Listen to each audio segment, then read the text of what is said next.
That's like the saddest thing too. Yeah, Like, you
Patriot0351. Welcome to my channel.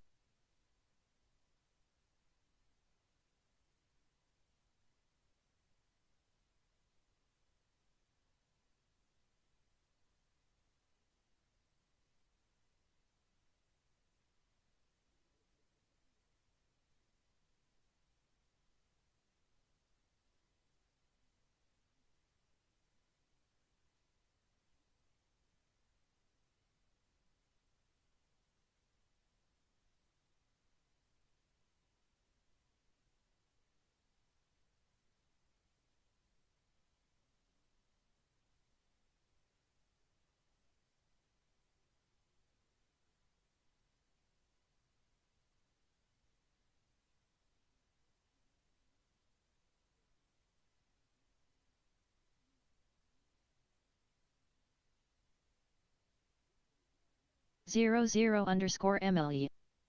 Welcome to my channel. Mark Zink. Welcome to my channel.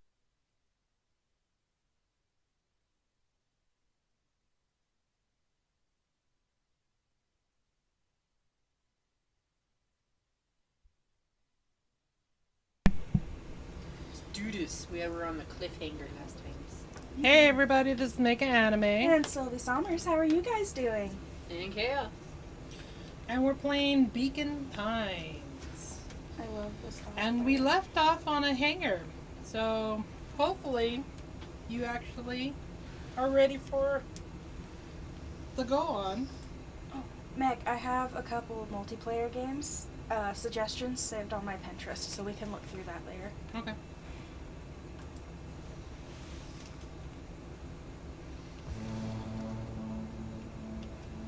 A_L0 Nelly_girl. Welcome to my channel. Welcome! Welcome. We're gonna win this time. Yeah. We're gonna save the town. The cold, hard truth. Can you hear it? Yeah, I can hear it. Beck leapt up, allowing the suction to yank her into the dark. Dimness eclipsed around her like the shutter of a camera, as she seemed to cover great distance in mere moments. Her only points of reference were glints of upcoming turns, which approached with frightening speed, only to carom her gracefully along. That's an interesting word. I've never heard that before. Me Carom. either. I have to remember that. She heard the tinny, distant echoes of Rolo's glee. Once she stopped fighting against it, the ride was impossibly smooth. Then, all of a sudden, as if minutes had passed in an instant, light blazed into view. A burst of wintry air snapped across her face, and she was flung out into the cold.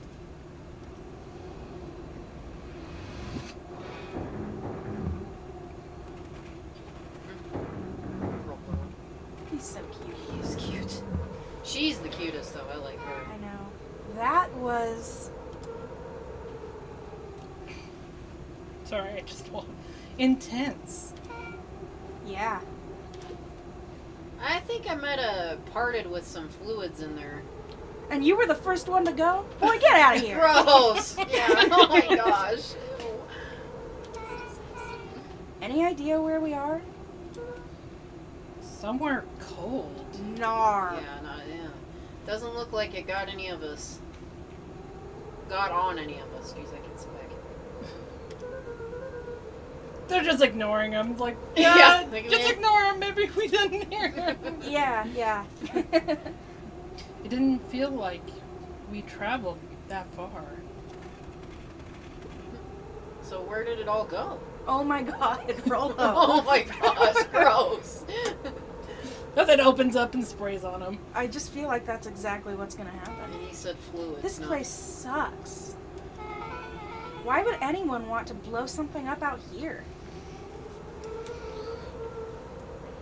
Only one way to find out, I suppose. We've got to catch up to Nuncreed. I think he went this way. Catch up to Mr. Nuncreed. Let's go.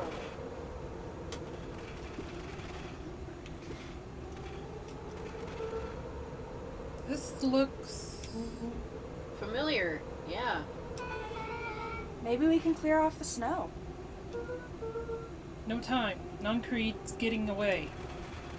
I feel like we need to look Something's at that. gonna jump out. I was expecting. Everything's... Okay, this is starting to feel really familiar. Ooh, it's like it's the town. Yeah, it is the town. It's just... I may not be the most well versed on all things Beacon Pines, but this does look like some sort of frozen replica of town. Ah, I got it. It's so obvious now. Mr. Nuncreed is an alien! Yes. Although, Stick with me here. His species can only live in sub-zero temperatures. Oh boy, here we go. The source is their base camp dimensions, so naturally they keep it cold. at least he's not talking about the pee anymore. Yeah. At least there's that. Or the vomit or whatever happened. Whatever the fuck happened.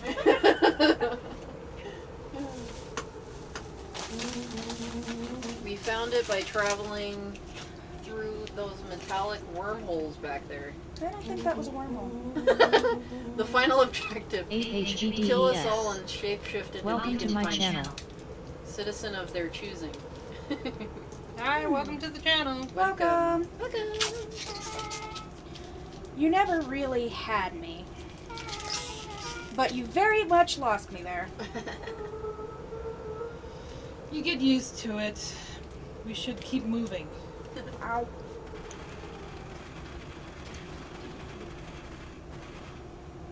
As they rounded the corner to the frozen town square, they spotted Mr. Nuncreed inching cautiously toward the pit at its center.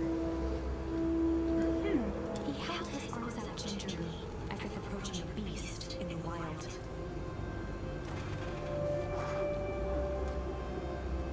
Upon closing the distance, Luca recognized what Nuncreed was after. Gran stood confidently at the edge, one arm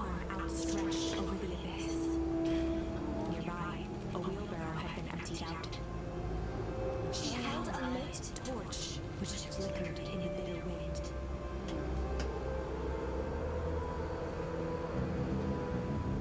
Who You wants want it? me? I'll do it. Juniper, I don't know what you think you're doing, but I assure you this is not going to solve anything. If you drop that, you've doomed this whole town. Oh, it wasn't me who doomed this town.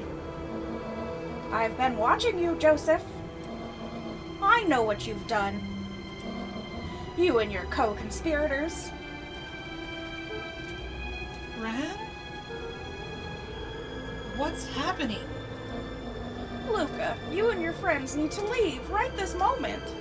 Mr. Nuncreed turned back toward the kids, desperation in his eyes.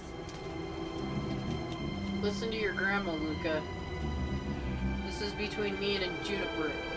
Rollo and Beck held steadfast in awe. Luca approached closer. Mr. Nuncreed spun back toward Ray, his voice growing louder. You've got it all wrong, Juniper. Just hand over that torch. You don't understand what you're doing. How could I possibly trust you to do the right thing? Walt told me everything. He trusted you, and you betrayed that trust. Luca, did you know that this man's entire life is a lie? If it weren't for him, your father might still be alive. Mr. Nuncreed winced with anguish. Oh. His voice hardened. That's not true. They both now yelled, not to each other, but at fate itself, making their peace with long-held burdens. The wind howled with encouragement. Walt was like a brother to me. We just had different ideas about how to affect change. How very convenient that your way just happened to line your pockets. Now that's not fair. They menaced at each other, both catching their breath. Because they're old. The moment balance on a life's edge. Amid a blur of emotions and memories, Luca's mind flooded with questions. The wind calmed, as if to give him the stage.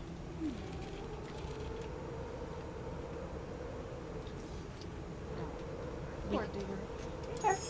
And in the stillness, he began to weep.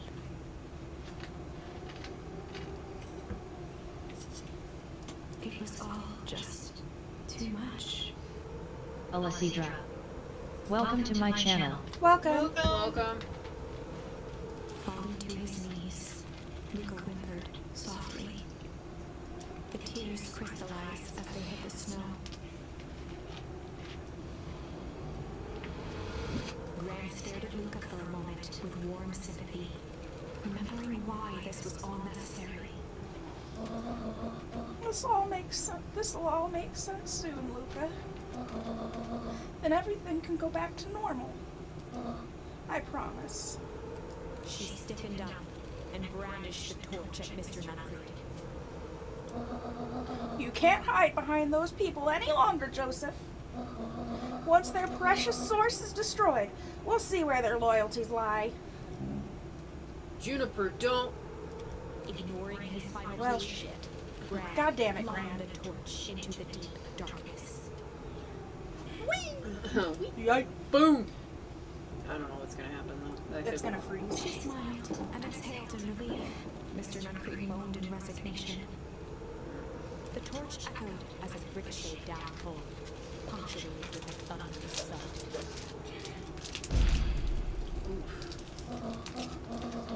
You see, Joseph? I've learned one very important lesson in life. If you want things to change, then you must be willing to. Before Gran could finish, the ground shook her to silence. Nice going, Gran. You doomed the whole world. Aww. Yeah, not again. Gran only had time to spin around and run to Luca. Her attempt to shield him, an honorable but trifling act. Unflinching unflinching love, pitted against an unthinking horror, there was no contest. Her warm embrace froze in an instant. That is where they remain, fixed in place, forever. And so, our story ends on this melancholy scene. And that is it for the story. No, we're gonna get it this time. In a town brought low by its secrets, sits the frozen statues of a misguided band of lovers. The end. Do you guys want me? Okay. I'm good for now. No, you're fine. We're good. Okay, I'll just Girl, eat. just eat as many as you want. Alright, sorry. It's okay. I bought it for everyone, so have as much as you want. Okay, thank you. Well, that was dire. Yeah. On the bright side, we finally figured out where all the ice is coming from. Now, we just need to find a way to deal with a mystic, unfathomable force of nature. Okay. Oh. Well, We did all those. We did all those. We did all those. shit.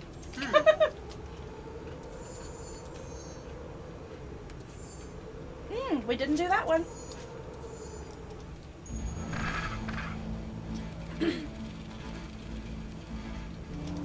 Oh, I'll read it. Luca's mind raced. He was caught in a trap. What do you do when there's no hope? Iggy wiped his cheeks with a sleeve. What are you gonna do, Luca? Luca drew himself up and decided to take the only option they had left.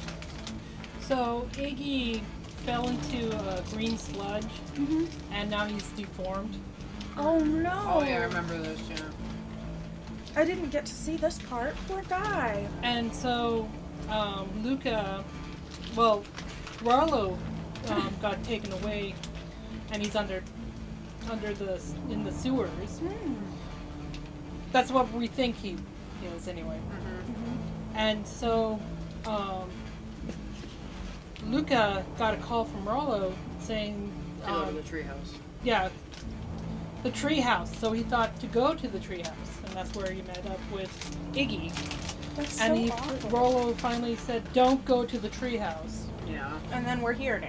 And all the clipboard guys are here to get Iggy, and now they are going after Luca as well.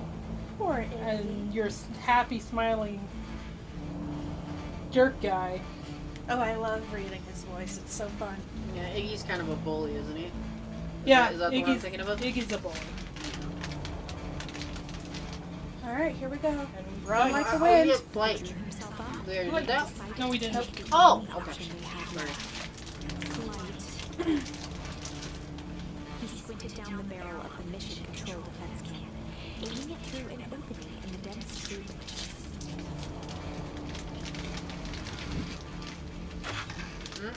He looked up with surprise as it struck true and taut. Wow, I can't believe that worked. Hey, Mr. Kerr. We love to hear your thoughts, but I'm afraid we have places to be. Come on, Iggy. You can do it. Okay. See ya, jerks. Goodbye. Fine. We know where that leads them. This way, we'll take the tunnels. Luca and Iggy winced as they sprinted through the thicket. The branches clawed at them, reluctant to give passage. After what felt like a marathon, Luca stopped in his tracks as they reached a clearing. What the? That was all he was able to say before Iggy slammed into his back.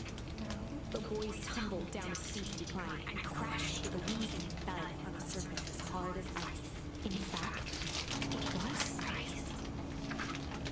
Chapter 5. Signs.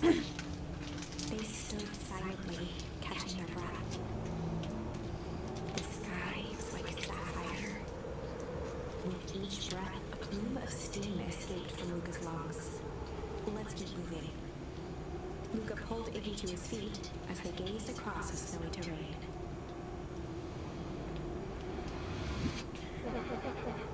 That was actually pretty badass. And there was something wet. Oh, jeez. Good lord. Yeah,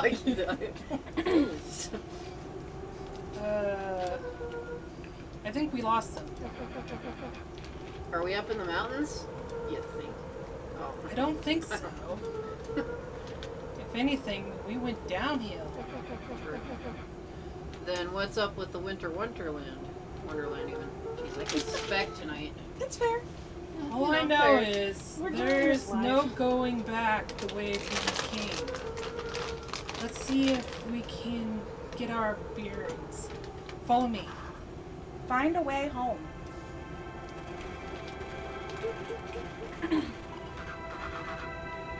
Luca, are you there? Luca. Luca had almost forgotten the walkie-talkie he was carrying. Sometimes I improvise. It's that bozo cur. I hope nothing bad has happened to you out in those woods. Luca looked at Iggy with hesitation. No need to be rude. With a resigned sigh, Luca responded. It seems like the only dangerous thing in this woods is you. He speaks, the young man of the hour.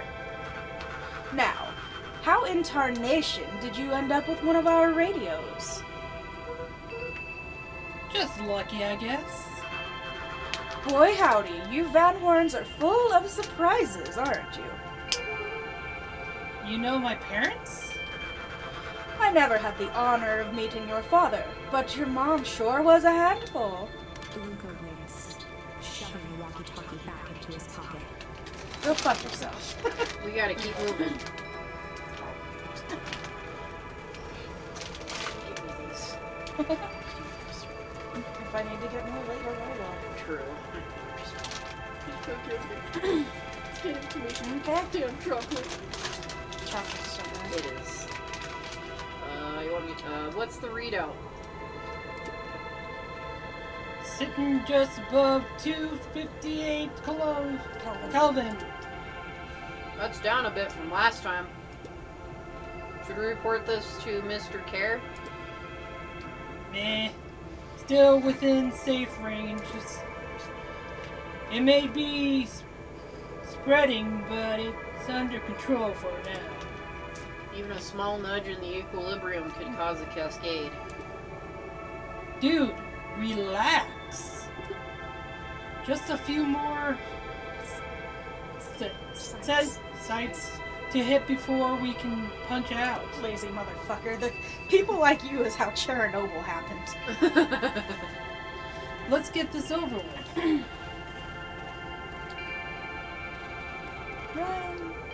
Okay, now we can read it. Yeah. What's all this?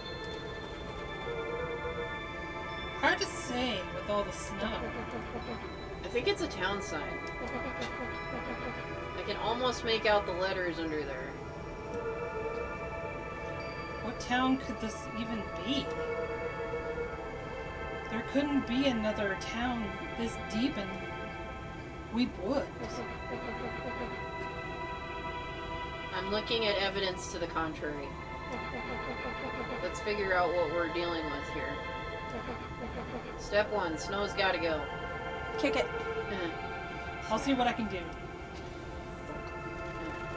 that's probably what they're gonna do. Yeah. Or they're gonna throw snow at snow. I don't know. I mean, if you hit it hard enough, it should loosen it. You'd think, yeah. Yeah, true. Beacon Boy Pass. stood in disbelief at the sign that now clearly read, "Welcome to Beacon Pines." This doesn't make any sense. We're in Beacon Pines? How's that possible? We ran away from town. How did we get back here? I guess we got turned around. Where did all this snow come from? Well, it's been colder than normal lately. There's a pretty big difference between sweater weather and this Arctic hellscape.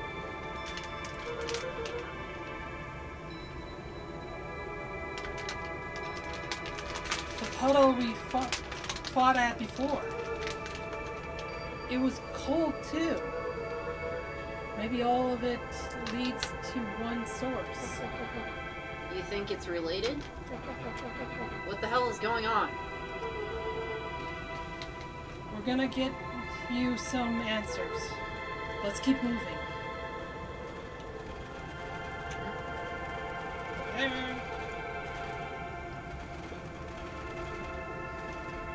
cutscene listened. Each tank encapsulated with a translucent layer of ice. Looks like the stuff they put up around wheat wood. The stuff who put up? I don't know. Oh, they walked I like that they just decided to fuck up, like the bridge just wasn't necessary. Mm-hmm. The crunching of footsteps turning Luca went hush. He looked back to see Iggy's face twisted with confusion. Everyone's gone. What? There's nothing here but snow. There must be an explanation for all of this. We have to keep looking. You can look all you want. I quit. Pussy! Yeah. Iggy, we have to keep going. You don't get it, do you? This isn't one of your pathetic Hank Atomic stories. We aren't going to save the day. We aren't even going to save ourselves. My face is mangled. The town is destroyed. And everyone we've ever known is gone. We don't know that. You can't just quit. Do whatever you want. I'm done. Poor kid. Iggy, it's gonna be okay. Luca peered upward at the darkening sky. He let out a long, foggy breath. Faintly, Iggy began to cry. Seeing Iggy in such a pathetic state gave Luca a sense of compassion and more than a little guilt. It is getting pretty late, I think. Probably not a great idea to stumble around in the dark anymore. Luca allowed himself to collapse next to Iggy. Let's just rest for a The bit. boys huddled together for warmth and comfort. Aww. If not for exhaustion, their minds would be racing, trying to make sense of the events of the day. As it was, all they had energy for was to sit in silence, numb.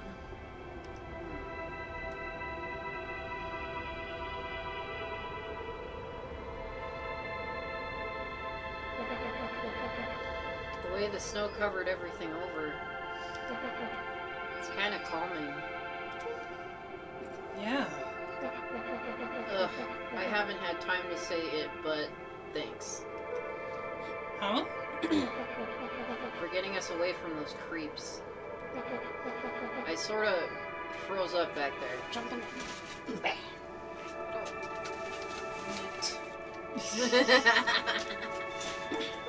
Little mouse. Iggy, I should be the one apologizing.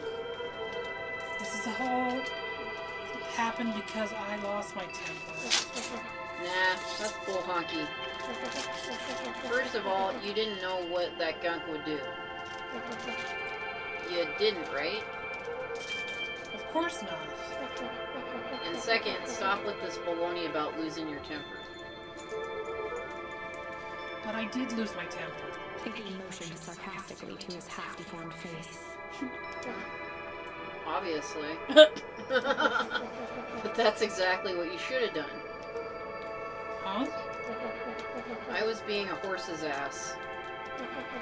You were supposed to be a horse's ass in response. That's how it works. Iggy, I'm having a hard time following.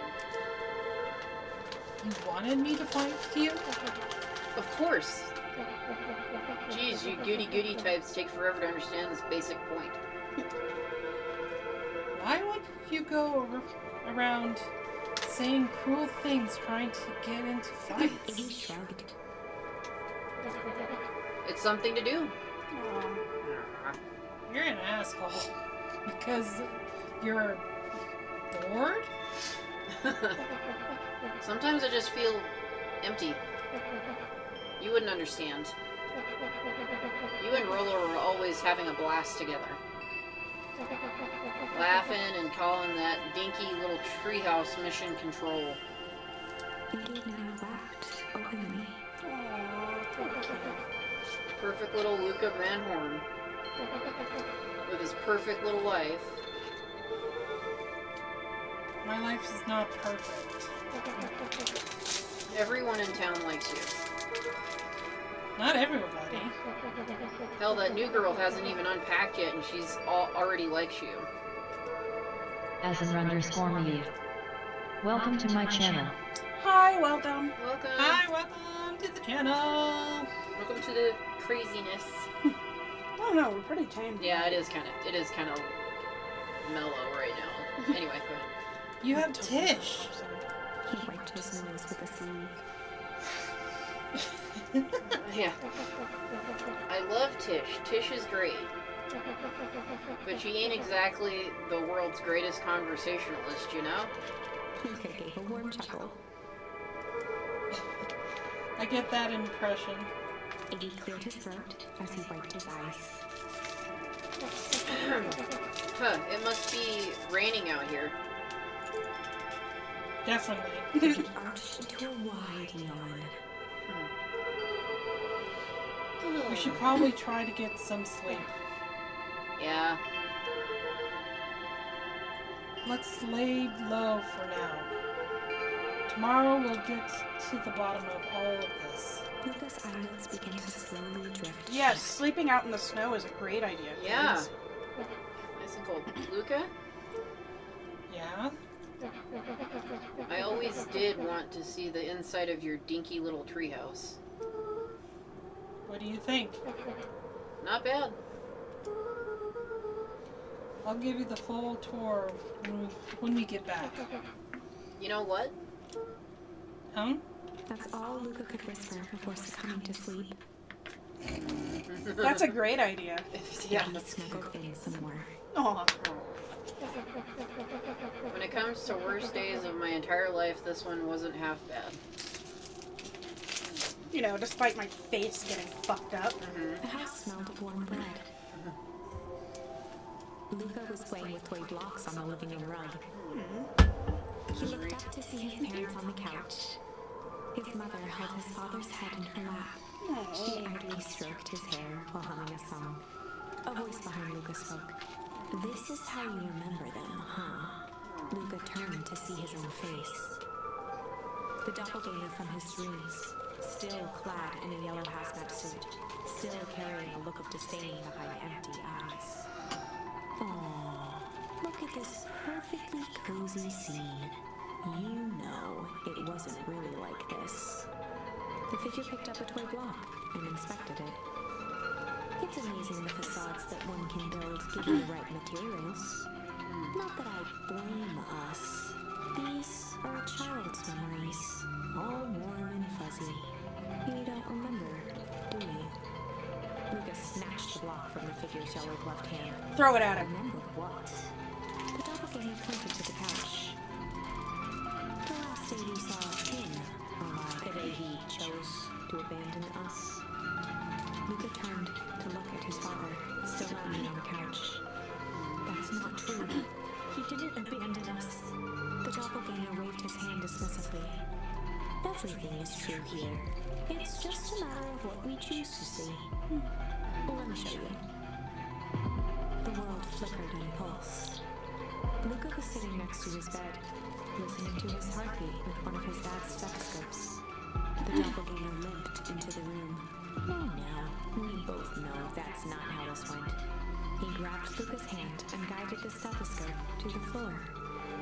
Luca heard muffled shouting, brought close by the stethoscope. It was his parents. I'm not sure how that's how that works. Probably not. Yeah. Do you remember what we did next? Luca gave a slow nod and crept down the hall to peek through the banister. He could see the outline of his mother at the bottom of the stairs. 2 Christmases. Sorry. Walt, we can't afford to get involved in this. She was scared. His father stepped forward. What am I supposed to do? Just watch? There's a sickness in this town, and we both know who's behind it. No. I swore an oath to help people. I won't turn my back on them. Luca's mother grabbed Walt. She was crying, pleading. I can't lose you.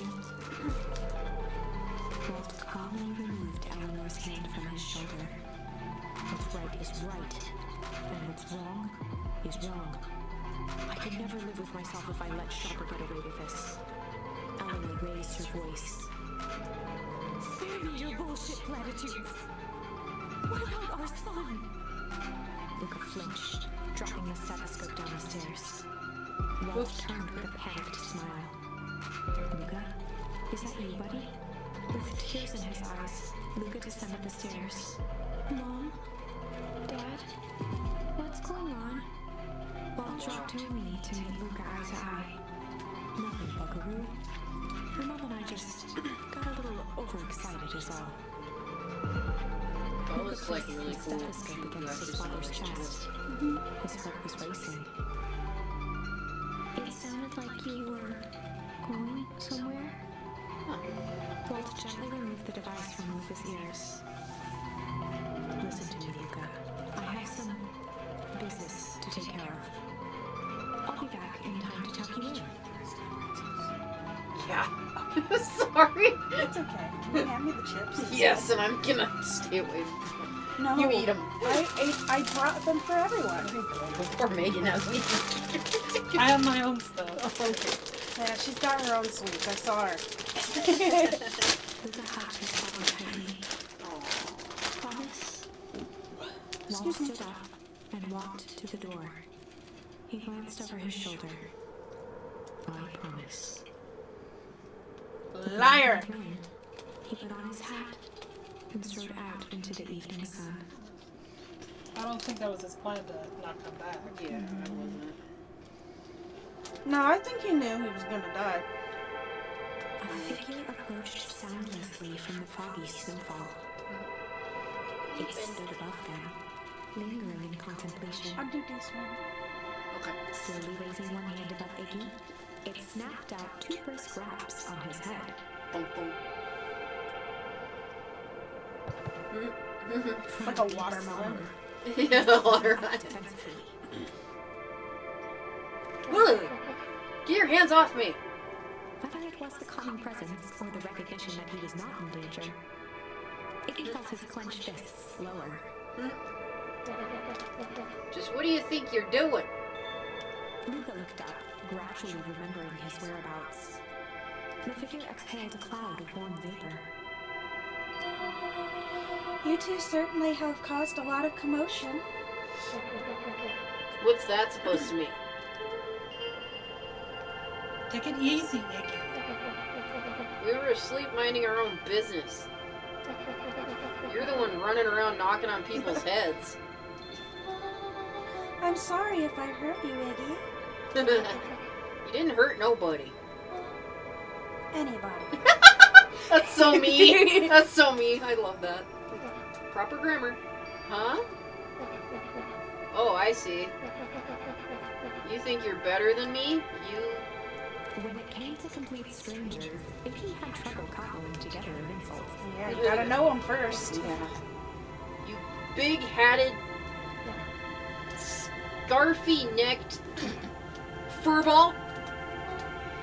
Mm-hmm. Okay, let's lower the temperature a bit here. Interesting choice of words. I mean, let's all just calm down. Who are you? A friend. An observer. A hitchhiker on the infinite expanse of possibility. Great. How about a name? If you must call me something, you can call me Nat. Iggy huffed with gratification. make like a gnat and buzz off. Very well. Nat began to turn away indifferently. Wait! Do you live here? You might say that. So you know where we are?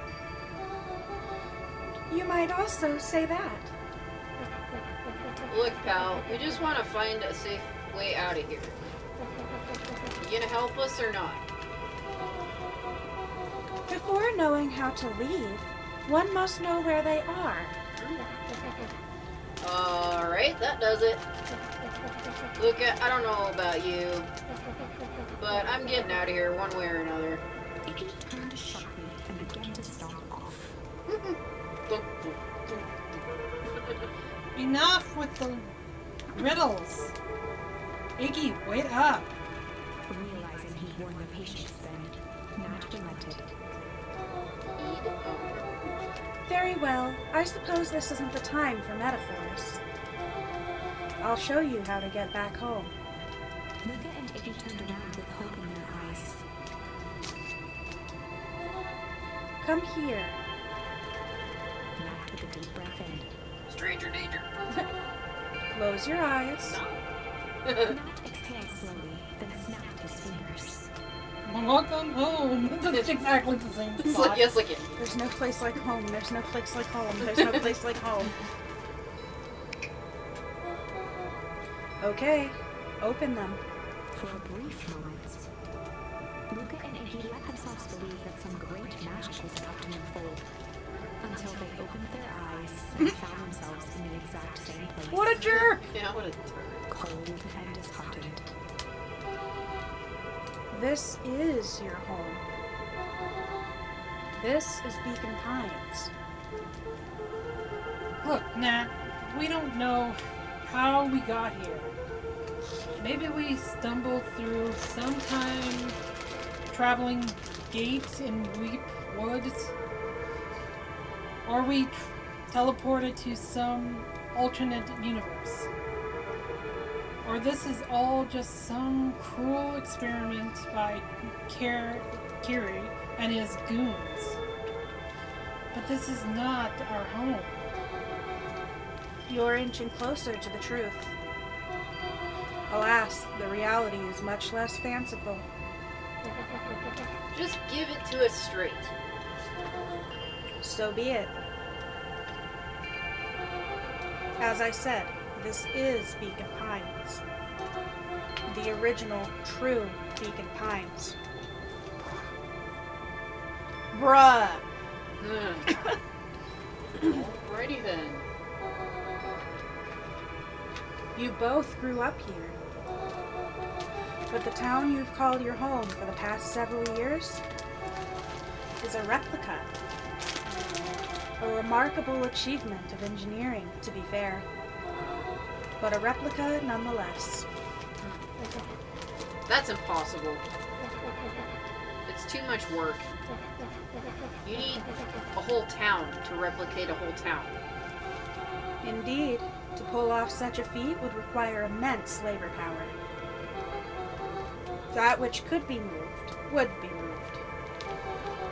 That which could not would require a precise duplicate. We would have noticed. Someone would have noticed. You'd think so, unless the auditing was impeccable. A mind-numbing attention to detail. As for the innumerable trivialities which complete the tapestry, well, you can leave that to this miraculous thing we call a brain.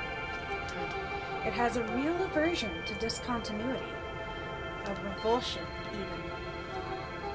The brain has a wonderful way of smoothing out the rough edges, keeping us sane.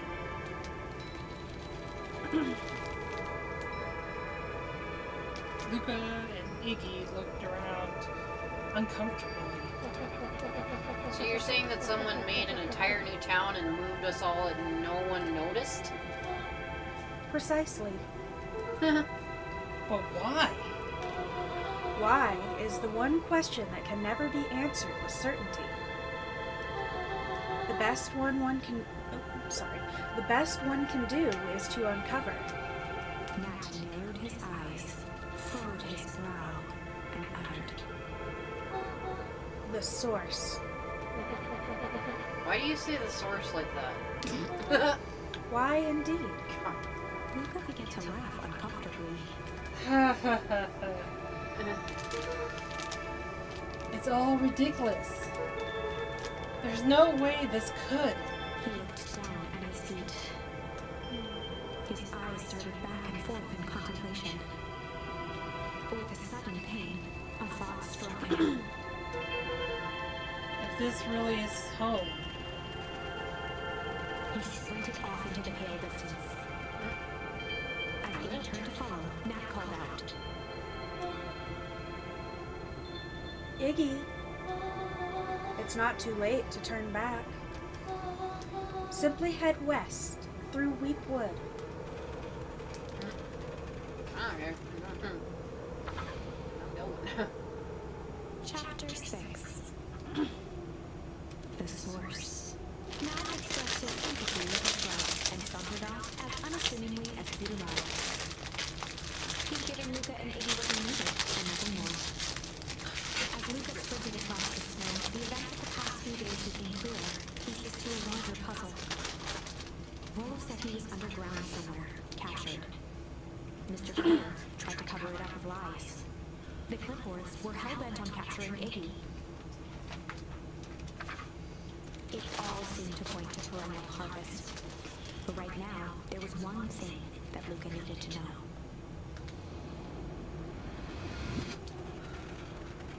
Luca stopped dead in his tracks. The tree was gone, uprooted and moved, leaving a raw gash in the earth. He dropped to his knees and dug wildly in the cold snow. His numb hands hit something hard. A headstone. oh no. A dry whisper escaped Luca's lips. You're here. All this time I thought I was visiting you. But you've been here, alone, in the snow. Dad, I'm so sorry. They ruined your favorite spot in the world. Our favorite spot in the world. Dad, what do I do? There was no reply, just snow-covered silence. Why'd you give me the slip like that? What if I couldn't find you, you jerk? Iggy finally noticed the tears welling in Luca's eyes and the snow-covered grave. Oh. Iggy, they stole his tree, Iggy. Yikes. Suddenly, they heard the crunch of approaching footsteps in the snow. No bueno. We gotta hide. Hazmat guys. 259K. Fall off distance still good. Dude, did you hear me? I said 259. Sorry. You ever think about what we did here? We saved a whole town of people. Doesn't feel like it sometimes. What about everything we left behind? That's the grave of someone with a family. The people who loved them will never know the truth. The truth is overrated. He bent down to scoop up a snowball and lobbed it playfully. Wow, okay. We're almost off shift anyway. Yeah, right. Hey! Don't be such a downer, dude. We took this job to change the world. Yeah. Come on. It's almost lunchtime. He's just dancing away. Weirdo.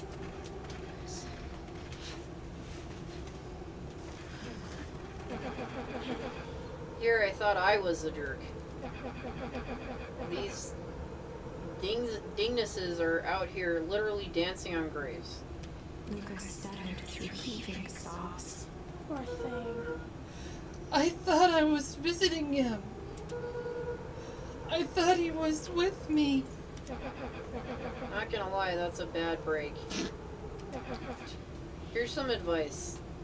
Iggy gave Luca a solid smack on the back of his head. Oh, jeez. Bonk. Hey! Who's any of this helping? What? Sitting here in the snow, crying like some pushover. Who you helping? Iggy, look what they did. They lied to everyone. Blah, blah, blah. Luca Van Horn, you're a lot of things, but you ain't no pushover. What did I tell you before? When some jerk comes at you acting like a horse's ass,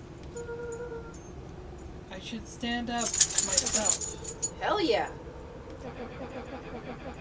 Kerr and his merry little band of clipboards pulled off the switcheroo for a reason, right?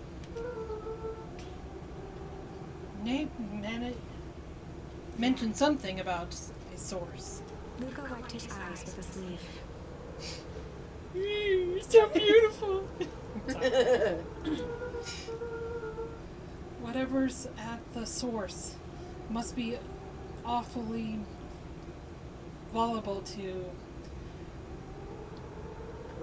perennial harvest. Sure would be a shame if something unfortunate were to happen to their precious source, wouldn't it? Do not. Jeez. What do you mean? Well, what do you have in mind? If it's small enough to steal, we snatch it. If it's too big to snatch, we smash it. Typical bully And response. what if it's too big to smash? Iggy flashed a mischievous smile and cracked his knuckles. What? I'm always up for a challenge. I'm gonna make this right, Dad. I promise. Let's do this. Locate the source. Do it now. Oh.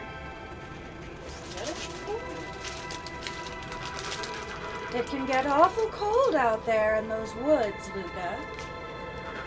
Probably best you two stay put and conserve your energy. Help's on the way. Yeah. Help, yeah. Where's Rollo? Where's my mom? Did you kill her? Oh, heavens no! Do I seem like a killer to you? Iggy and Luca shared a skeptical look. That would be a hell yes. You're a little creepy, bud. Especially when you smile. Yeah. Well, do I? Aw, shucks. Now that hurt my feelings. Screw this guy.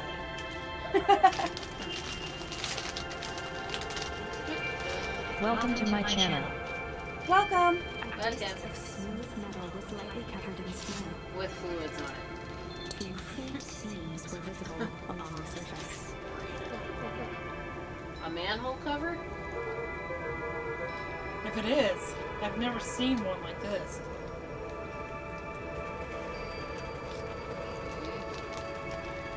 Now what? Oh.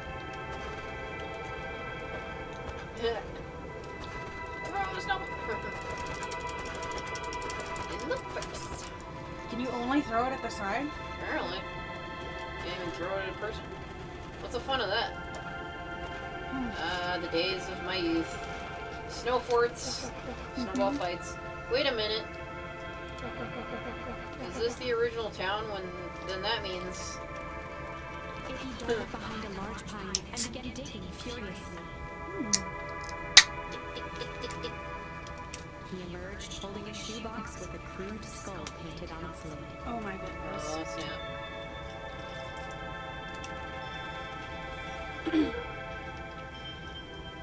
What's that? Long story. It's a time capsule. So a few years back, I came into possession of some premium grade fireworks. Not the wimpy firecracker stuff they gave kids. The good stuff. So why did you bury it under a tree? That's the long part of the story. You and Rolo were doing chores at Rolo's chicken coop. And you guys pissed me off for some reason or another. Luca rolled his eyes with realization.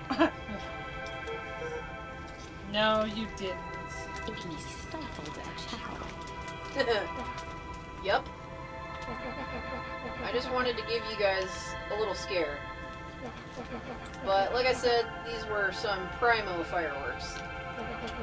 So I might have underestimated things. You blew up the chicken coop. Those poor chickens. I prefer to think of it as an incendiary redecoration. Sorry, but you should have seen the looks on your faces. Rolo got grounded for months. How did he get grounded for the chicken coop blowing up? This poor kid! Which is why I needed to stash the evidence and lay low. So I buried him under that tree. But when I came back for him, later they were gone. I figured some grown-up found him and tossed him. Iggy triumphantly raised the shoebox. Bum, bum, bum, bum. Like Zelda. Da, da, da, da. Yeah. It's the circle of life. I had to do another day. Turns out it wasn't the fireworks that got moved. It was us. Unbelievable. Bruh, I'd be mad too. Yeah. Do you think this is a game? Newsflash, boyo. You're not a hero. And a little brat who is in way over his head. A hero is just someone who refuses to give up. Comics these days are rotting children's brains. Everyone thinks they're a spaceman superhero. I was always Partial. partial with Hank Atomic myself. Is that so? Do you really think you have a chance against us? You have no idea how powerful we are.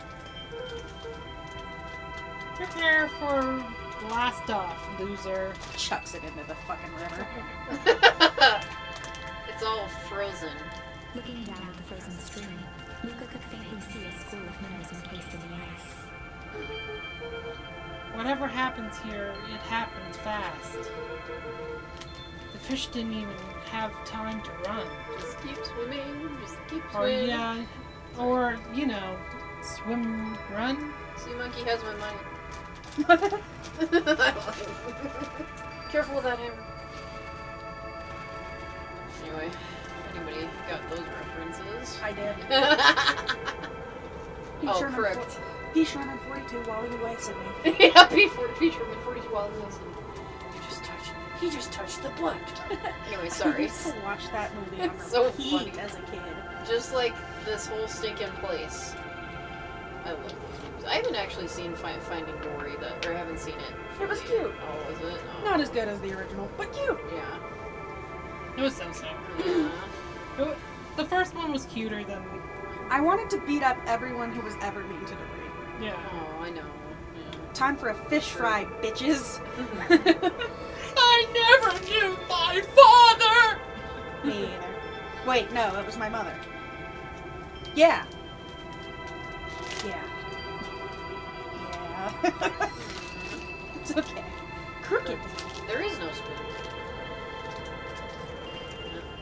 Spoon. I quote movies. Spoon. Spoon. Spoon. That movie was so good. Luca and Iggy inched up to the edge of the hole with bewilderment in their eyes. Arctic air breathed out of the cavern in heaving gusts. I wish I wrote this beautifully. Yeah, I like the narrator. Echo. Echo. Whoa. I can see why they wanted to move us all out of the town. Well, why would they dig a giant hole? I think this is it. Ugh. This is the source? It's a dang hole. How do we smash a hole? Human sacrifice. Oh Yeet! man, I just went. Anyway. Oh, it's much more than that, my annoying little friend. Kiri. Where's Rollo? I wasn't lying before. He's safe. Well, he's safer than you two, at least. Rats, it's cold. I'm not wearing a sweater. He really should be. He's not the only one. He's not the only people that are cold right now. Negative 46. Sorry, go ahead. You just had to drag me all the way out here, didn't you? Mr. Kerr gazed down the abyss in contemplation. It's really something, isn't it? What did you do to our town? What is it, all this? Well, that's a doozy of a question. This is the source, where they collect the unrefined, Kerr scratched the back of his head. I have no idea. He doesn't pretty know. much. Honestly, boys, I don't understand any of this well enough to explain it. Fact of the matter is, I'm not paid to know. What do you mean you don't know? Ain't you in charge? Oh, heavens, no. My role is merely to flash a winning smile and manage various complications. Complications, like us. You are a smart boy. His face contorted into a saccharine grin. It really is nothing personal. Some people are destined to strive for greatness, and others are simply obstacles along the way. It seems like you were destined to be a creepy lackey. The point is that we all play our part in life. Mine just happened to be a lead in the role of a lifetime. And you happen to be extras, ready for your curtain call. We ain't giving up without a fight. Your smile's not gonna be so winning after we're done with you. Says the kid with a fucked up face. Yeah. Now, boys, there's no need for melodrama. Don't hurt my teeth. I just put them in. Yeah, right? Didn't you having fuck? It makes even a professional such as myself embarrassed for you. Let's change the mood a bit. Let's pee in the hole. No. Oh, jeez. Honestly, I just want to Sparta kick him in. Yeah. Sparta. Yeah. This is Sparta! Kerr snapped his fingers. Oh, shit. Oh no. Oh. Scene change.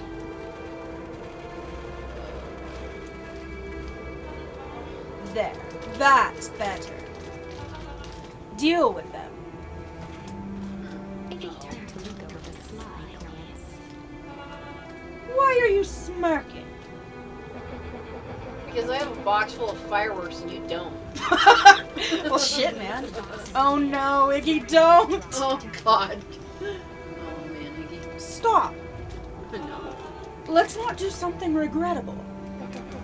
Joke's on you, regret is one of my specialties. Jesus, kid. Out of curiosity, what would happen if I threw these in your precious hole? That's I just went, yeah. nothing. Went pervert in there. Nothing at all. His hole is big enough that you're throwing a hot dog down a hallway. Down a hallway. Man is like evil gay, okay? That is his alignment. Yeah. You're a terrible liar. I'll have you know, I am an exceptional liar. Bup. That's far enough. Iggy plucked a single bottle rocket from the box and held it up with reverence. Oh no, kid. Oh, jeez. Stop, you fool! Call off your goons. After a long pause, Mr. Kerr flung up his hand with frustration. Very well. You all can head back for the night. It's been a long day. I'll handle these two from here. He's gonna throw them in the hole, ain't he? Yeah, probably. Mr. Kerr sighed. Did you see the? Frigid air. Did you see the? Those little raccoon guys? They were doing the moonwalk. Oh my really? god. They didn't even turn around. They're like, so "Wow." cute. I think they're adorable. It's too bad they're kind of creepy. Yeah. At least the guys in half suits actually turned around and. I was expecting them to dance away, to be honest. Throw snowballs. Fucking dancing earlier. It's just us now, Iggy. You can put that down. What, like this? No, you little brat, don't! Tossed the firework into the hole. Oh, jeez. Did he even light it? Oh, wow, Iggy. That was He not must a have. smart thing. But Haven't you learned from playing with fireworks before? Whoa! The growl collapsed at Iggy, crashing through Luca. Oh, jeez. Oh no! Iggy tried to twist away. Kick him! Kick him! In the struggle, they were propelled over the side. Oh, no. Oh no. There's your Spargus. Yeah, there's Sparta. This is Sparta. Luca dove forward, bracing Iggy's hand just before it slipped. Oh dear. Jeez. His grip was made precarious by the cold, wet snow. And they all fell in. He could see her further down, clinging to Iggy's coat. Iggy, undressed. Kick him! Yeah. Kick him in the face! You reckless child, what have you done? Oh, jeez. Luca, listen to me. I'm crying now. He is freaking the fuck out. Yeah. These are fake teeth. I swear. Yeah, right. Hold on tight and use the walkie-talkie to call them back. How? What channel do I use? It doesn't make a damn difference. They're always listening. If you do that, the clipboard will just haul us up and snag us both. The only way to get out of this is if Care is out of the picture. Sparta! Let's go and let go and save yourself. If he lets go, we both die. If I don't want to die, but seeing the look on your face almost makes it worth it. Jesus, this kid's metal as fuck. Miss Curry, you've had a long life. Why don't you actually do something selfless and just let go? Mr. Kerr gasped with instant. I mean, I'd be insulted too. Yeah. Long life? I'll have you know I can still play 25. You should have heard me sing the part of Phileas Young. With a wild look in his eye, Mr. Kerr began to hum a proud melody. Jesus Christ, he is losing it. Rum dum dum. Dum dum. Wow, can you believe this guy? He is just losing it. Oh, jeez. Luca's hand began to cramp. His voice began to crack. Curry, just let go. No can do. If you want to save your friend, you'll have to save me too. Luca, look at me. It's okay. Luca felt Iggy loosen his grasp. Oh no! Shit. You aren't going to kill your friend like that, are you? Every muscle in Luca's body burned. I'm not his friend. Yes, you are. Nah, I'm just a no-good bully. Like you, Care. Iggy, no. Luca felt his hand slipping. And I told you what you need to do with bullies. Cult of Sharks. Welcome to my channel. Welcome. Welcome. I can't. It's your only way out of this mess. Two birds with one stone. It makes sense for us to fall together. Wackadoos travel in packs. Calm settled over Iggy's face. Luca, let me do this. Iggy's voice was colder than the bitter air billowing from the chasm. This sport. Stop! We'll find plenty of water. What is it? Yeah, I forget. Oh, damn it. You'll get it later. Yeah, I'll get it. Earth and water. You'll find plenty of earth and water down there. So let me do the right thing for once. Frozen time. Luca had no choice but to...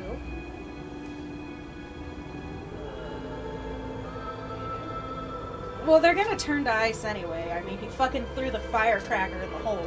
So which one should I choose? Accept, maybe? Maybe refuse. Or We'll do that too. first. Yeah, try that one first. Luca had no choice but to refuse Iggy's request. He tightened his grip and reached for the walkie-talkie in his pocket. A wild delight crept onto Mr. Kerr's face. That's a good lad. Now, radio for help. Iggy begged Luca with his eyes one last time, but Luca pressed the button and called out. We need help. Mr. Kerr is in danger. It wasn't long before they were once again surrounded by clipboards. Those clipboards are gonna be like, fuck, let him fall. Yeah. Oops! He wouldn't let me see off. He wouldn't let me off to see my wife deliver my child. Let him die.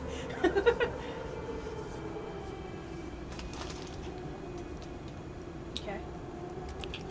Mirror, now. A clipboard dutifully produced an ornate ivory hand mirror. Really? Mr. Kerr began preening his tousled hair. Really? Ah, that's better. Mr. Van Horn, I applaud your sharp thinking under duress. Oh my god! I'll put in a good word for you with the fountain. Take him away. A swarm of hands overpowered Luca. The last thing he saw before a cloth bag was pulled over his head was the defeated look on Iggy's face. And Bruh! Oh my goodness gracious. I think this was one of those times where doing the right thing was the wrong thing. Darn. Well, I guess we'll do it again. I just didn't want him Or to not. die! Oh yeah, Luca had no choice I know. but to accept Iggy's request. With a quiet So moment, sad. Luca watched a teardrop sail down into the howling void. As his fingers slowly gave up, he met eyes with Iggy. Good. No! Oh man, that's so sad. The two stars were That's so sad.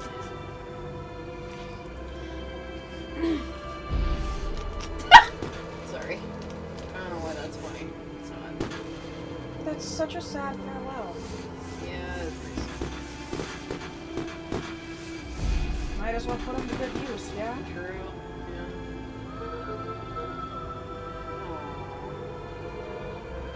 Hell of a goodbye, Iggy. There's There's our friend. Luca, you should really step back. What? Quickly. Oh my god! Ay, Dios mío. Curious. I wonder... Ah, but of course! Those fireworks of Iggy must have just been just the right amount of energy. We should get out of here before perennial harvest arrives. Not until you tell me what just happened. Your friend's sacrifice just saved this town. For a little while, anyway. How? Tempus liquamine is a peculiar substance. It can change the relationship between matter and time itself. But doing so requires unfathomable energy. In a closed system, that energy can only come from its surroundings. A useful side product of this property being, by adding precisely the correct amount of energy to it, one can create a cryogenic cascade. So the gunk makes things cold, and the firework made the hole freeze over? That's one way of putting it, yes. As dumb luck would have it, the fireworks weren't strong enough to generate a runaway reaction. Excuse me. I shudder to think what would have happened in that case. We have some idea what that would look like. Mm-hmm. It will take them a good while to safely break through the access the source again. If you know all of this stuff, why haven't you been helping? I have been, in my way. Each one of us has our role to play. Iggy's role, it turns out, was to buy us precious time. Mine has been to observe and wait. Wait for what? You. Me? Why? What's my role? A fierce twinkle flashed in Mac's eyes. Luca Van Horn. You are going to save the world. Bum bum bum! With a chuckle, Cool. Mac turned and walked We did it. past. Dumbfounded, Luca followed behind him, trudging through the snow. As we make Iggy die. That was sad. Poor Iggy. Every I mean, he step probably would have taken died further eventually away anyway from if, like, and everything the he doctor's knew. research was... Yeah. Destiny.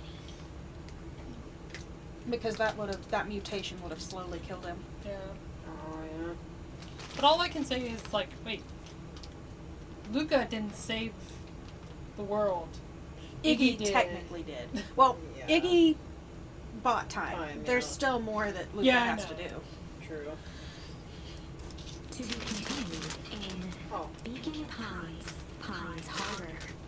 I gotta... I'm sorry, that No, name. you're fine. You're like, here you go. Take this. Second time's a charm? Wait. Oh, shit. It's not dropping. Okay, that would be awkward. Like, ah, yeah, you get, thanks for the Cheetos, but, I dropped them. Yeah, well, Ladera and Ollie would have a snack.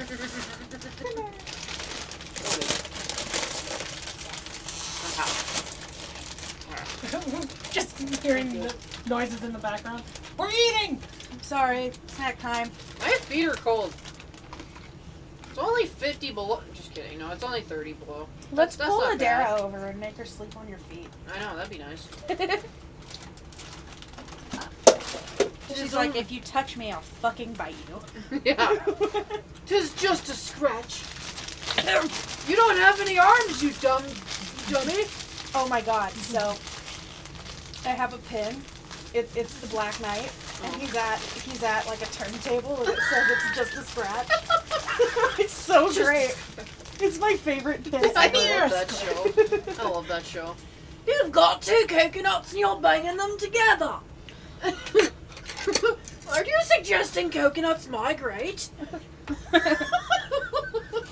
Your mother was a hamster, and your father smelt of elderberries. I Basically- fart in your general direction. Basically, your mom's a whore and your dad's a drunk.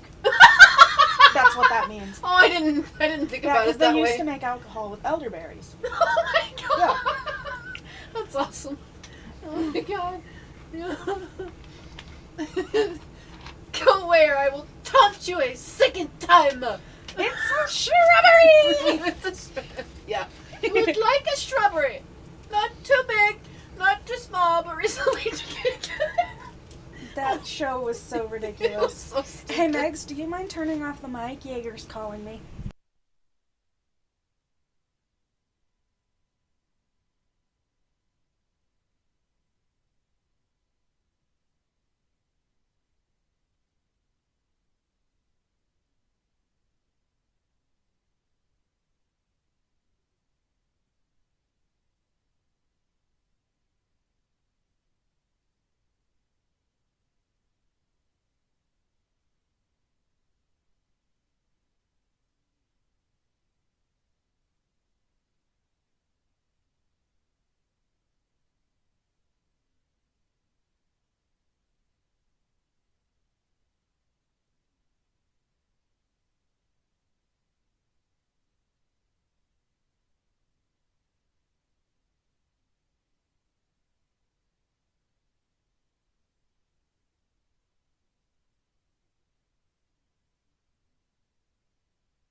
Okay, we're back. We're back.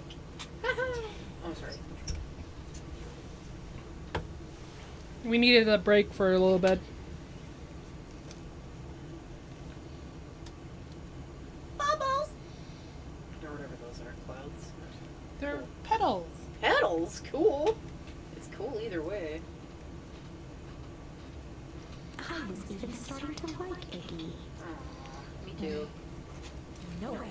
I refuse to be associated with some never-ending parade of sequels. Well, Let's go back bitch. and find something more definitive. Okay. Alright, girl. Yeah. I love this narrator. She's got the prettiest voice. I Mhm. wish I had a voice like that. I have a lisp. I've noticed. I don't care. Anybody can tell me I don't. I know I do. Oh, right. Sometimes. We still have hum to do. Weather. Where are you looking at? Oh. There. Very nice. So this will be. And in the This stillness, is interesting. he began to hum. After the death of his father, Luca had trouble sleeping. This is actually a very sad part. Oh, I hate this. Really? Let's Each do it. night, his mother would sit at the foot of his bed and hum a gentle melody. It was the only thing that could calm his mind. The only thing that, however briefly, could make it all seem okay. That melody pervaded every memory Luca had of his mother. Shivering in the raw snow, he began to hum it out loud.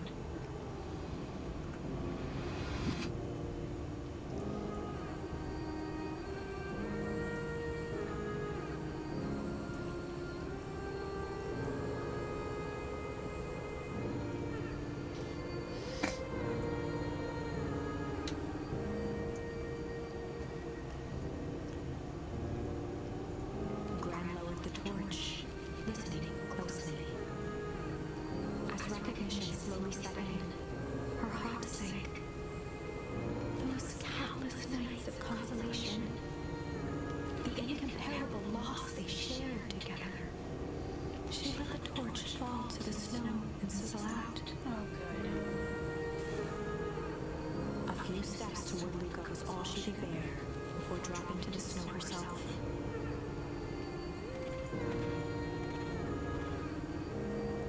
Through a flood of tears, she began to hum along. No.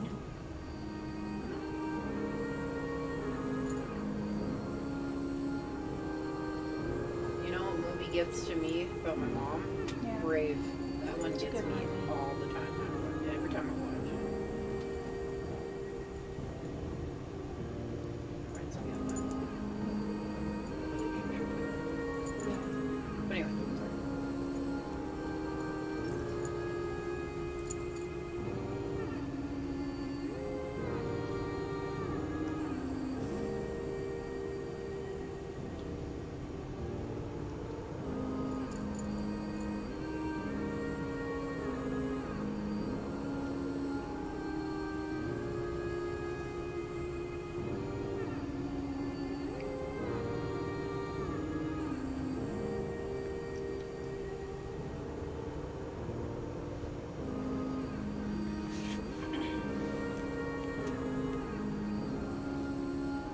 Luca lifted his head in astonishment. The last time he heard that melody was the last night he saw his mother. How do you know? I'm so sorry, my little buckaroo. Buckaroo. The only people who called me that are my dad and Your mother. Luca blinked through blurry, watery eyes, trying to see more clearly. He could just make out the impression of a familiar face. He peered across the snowscape at the woman on her knees. Something about her was undeniably his mother. Oh, wow. Interesting. Only smaller, older, changed. Mom? That's right, buckaroo. Mom! Luca sprinted as fast as he could toward his mother. They held each other close. and the cold retreated from their bodies. Eleanor? I thought you were... Gone? You should have known I would never abandon my son. Eleanor looked down at Luca, tightening her embrace in an appeal for forgiveness. How? You're a smart man, Joseph. I thought you'd have it pieced together by now. You were exposed? Mom, I don't understand any of this. What happened to you? Why did you go? Why did you leave me? I never left you. I was always right here, Luca. Why did you lie to me? It tore me up, Luca, but I did it to keep you safe. I thought getting answers would help us both move on. But the more I discovered, the more I realized the danger we were in. Until perennial harvest was stopped, it was better if everyone I thought was gone. Or if everyone thought I was gone. You could have trusted me. These are bad people, Luca. They won't stop until they get what they want. And they don't care who gets hurt in the process. Then, what do we do? We have to stop them. Joseph slumped into the cold wet snow. They can't be stopped. This is too big. I tried beating them at their own game.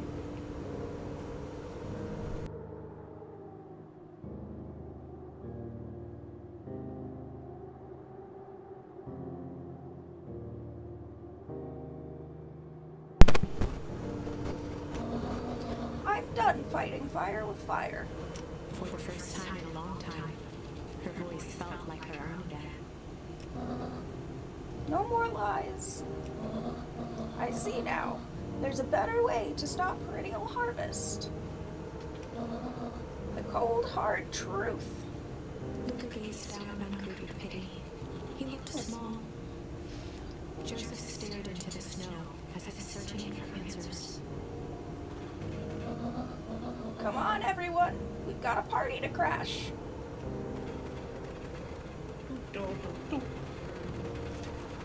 You, Fluffy, get the fuck up. It's you.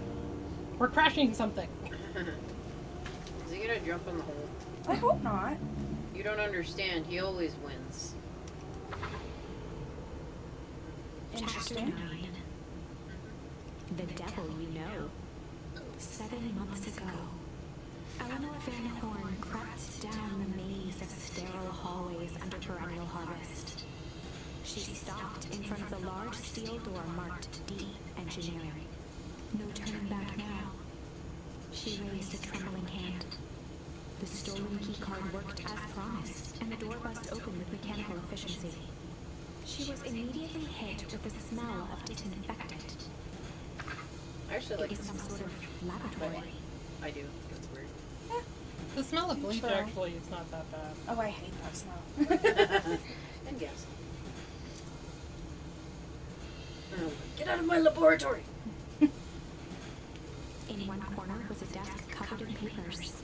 Across the room stood a tall metal pod with hoses protruding from its base. She rushed to the desk and began sifting through the piles of papers. They were experiment reports on something called Tempest Liquamin.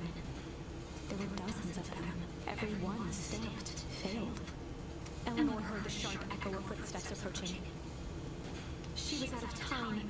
Hide under the desk. Her eyes scanned the room, eventually landing on a strange pod. Oh no. Muttering a curse under her breath, she dashed over and dove inside. And that's how she aged.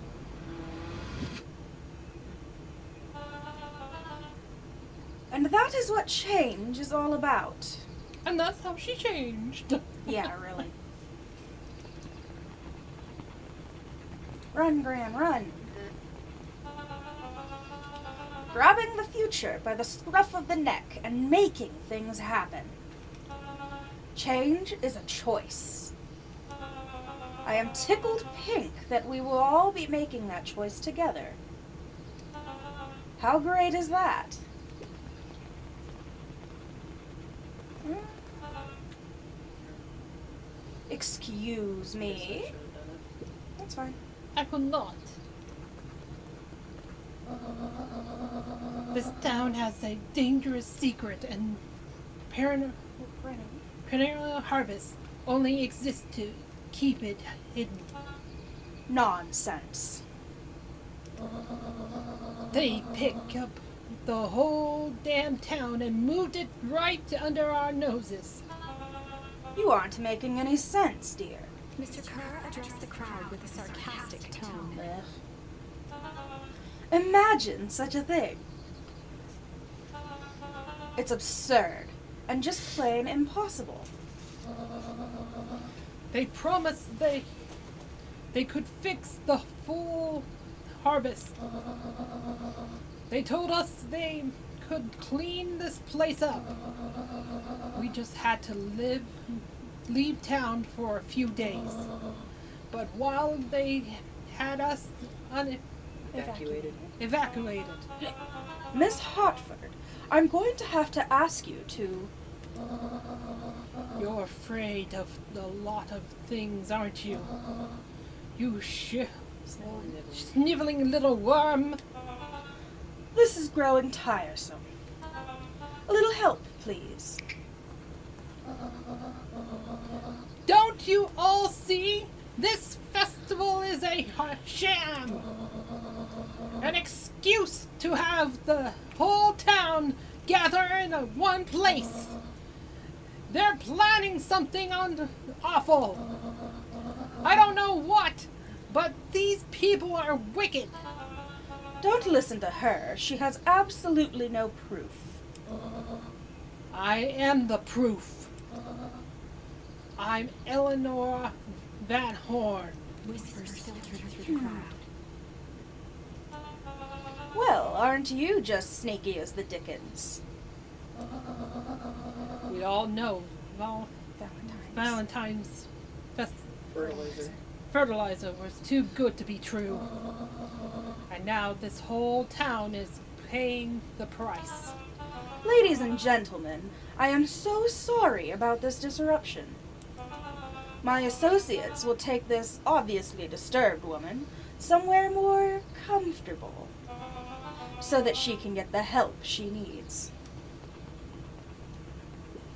Run, fat boy. She's not the one who's disturbed. You two-timing clown.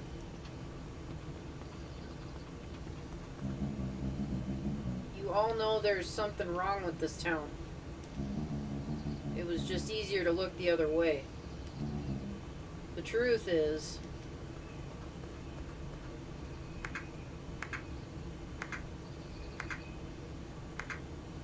Okay. Who wants to be Solomon? That's quite enough, Mr. Nungrade. Torment dragged on Joseph Nuncreed's face. Hunt the little Yes, brat. sir. Take them away. No, I want them to see this. Are they ever temperous Eleanor Van Horn? You've been quite the thorn in my side, like a weed that's burrowed in where it doesn't belong. I must confess, you look dreadful. That's probably Sharper Valentine. Plucking a piece of floss from his sweater and discarding it to the ground. Consider yourself in a rare company. You've managed to pull one over on me.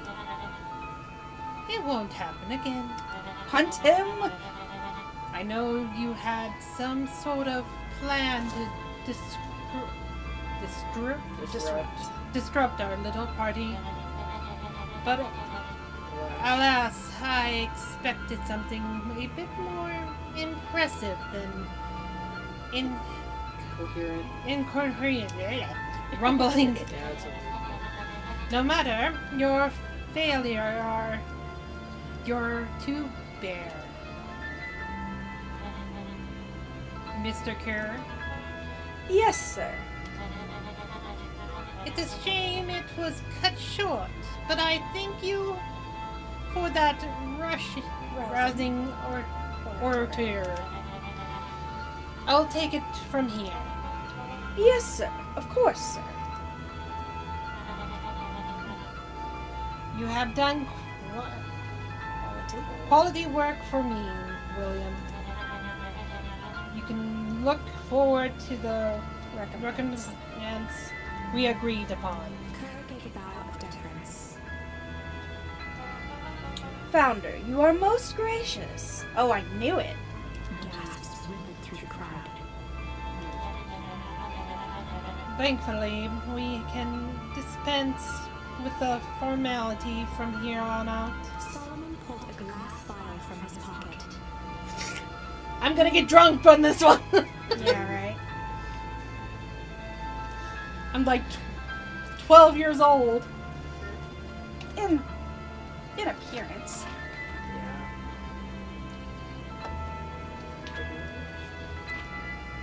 In one smooth motion, he downed its contents. A triumphant smile grew across Solomon's lips. You can all call me Sharper Valentine. His I body knew and it. face began to contort and expand as he disappeared into a belching green mist. Ew, oh god. Jeez, Ow. ow. That looks like fun. No, he did it to himself. Hushed horror gripped the crowd. Oh shit. This is a story about change. Okay. If you want me to keep going. What? No! Ah, so you didn't see that coming. Good. Sharper examined his new hands. Yeah, that can be grand. Well, this is quite the improvement. Sorry, can't top your crap. You're not doing Everything looks so much smaller now. Eleanor was right about one thing. This festival was a ruse. I wanted you all to witness my glory return with your own eyes. Why does everyone look so downtrodden? Cause you's a bitch! This is a celebration, people. Maybe it would help if we set it the mood. Mr. Curry, be a dear and reveal the sign. Wow. Someone's a little full of himself. Ha, wonderful. Sharper choked out a crude squawk of a laugh. Ha ha ha. Whoa. Whoa! Whoa! Excellent. Now all you need's a cat in your lap. Grab a Dara. Close enough. Frustrated grumbles sprinkled through the crowd. Dude, that would be so funny if the little back girl's like, I knew it! Honestly, yeah. Bruh, they should have just punted the little fucker when they had the chance. Yeah, Granny doing that.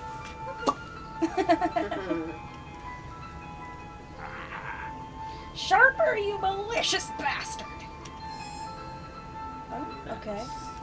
I'm glad you're back so I can tell you to your face.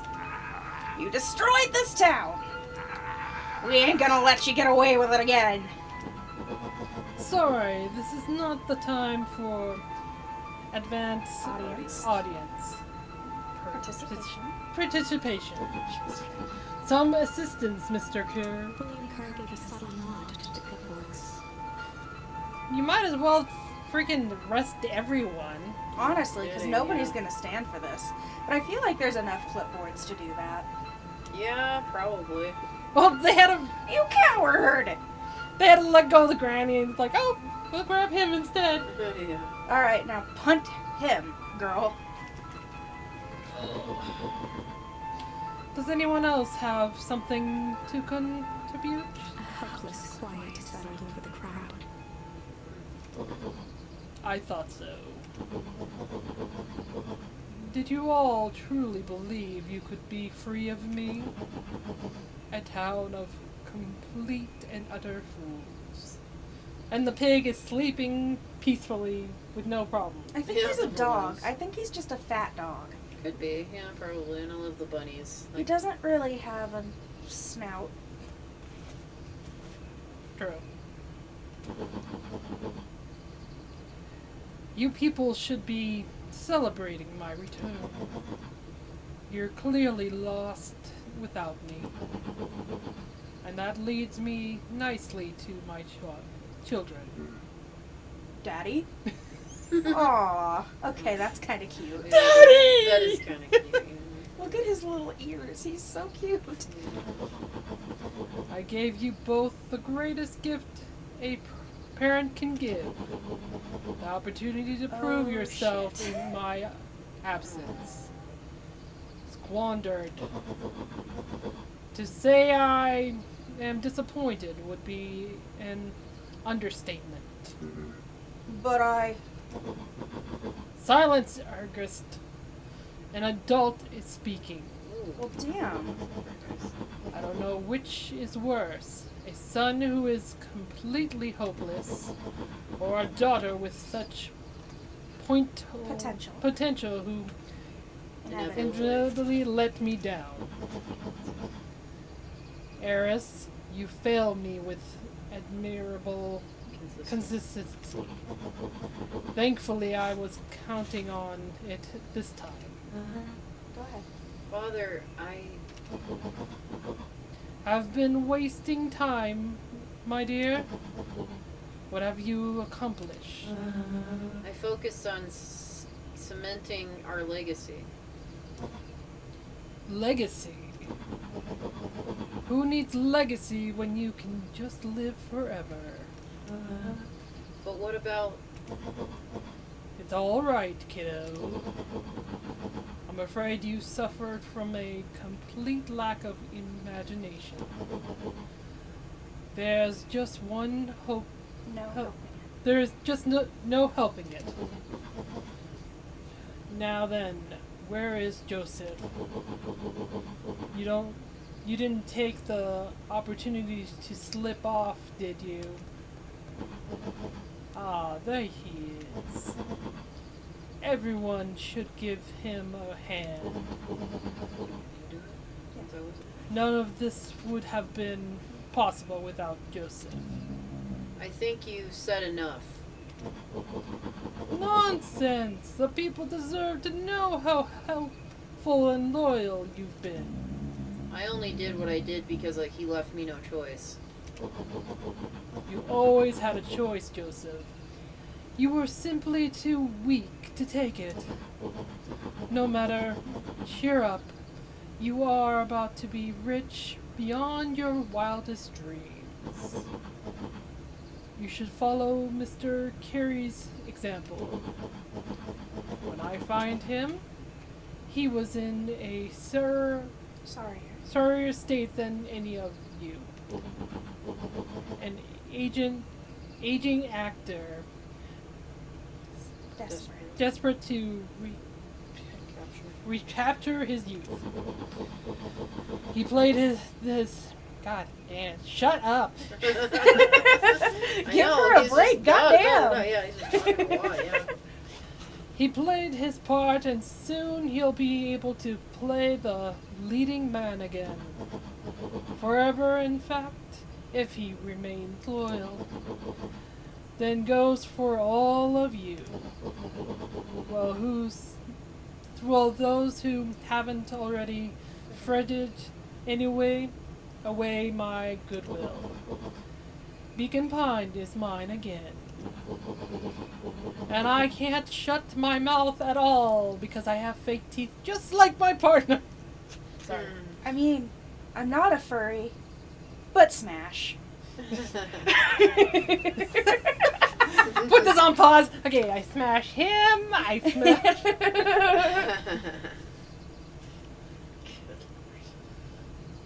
And I am willing to share its spoils in exchange for absolute loyalty. Are you saying William Kerr was never in charge of Perennial Harvest? Huh. You think that puffed up I think it's Blatherskite.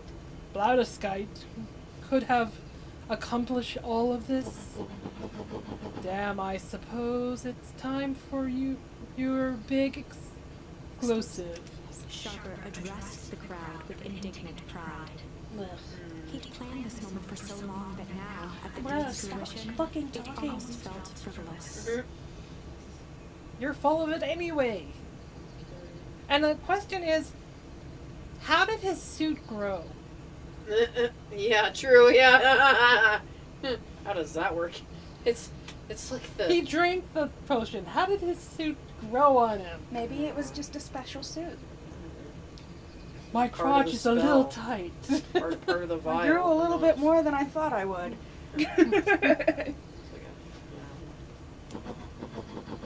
You see, I Oh, needed right. to, Doesn't make sense. Sorry. you see, I needed a figurehead to hold things down while I orchestrated my return. Someone to misdirect, lie, and bilk this town for a spell. So I invented William Kerr. Take your bow, you've earned it. Mr. Kerr flourished a preposterously elaborate bow. Kick him into the river. That's a freaking long kick. Pick him up and throw him in the river then. That's a long throw too. He's like, I said pick him up. just dunk him in the water. Just You've drown. been baptized in the name of the Father, the Spirit, and the Holy Ghost, you orc. Okay.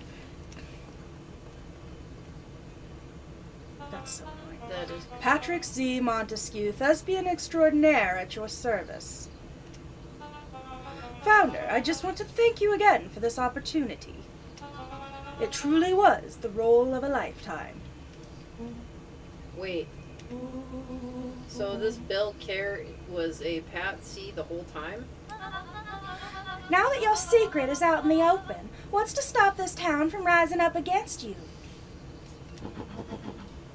Oh, that's the delicious part. Fear.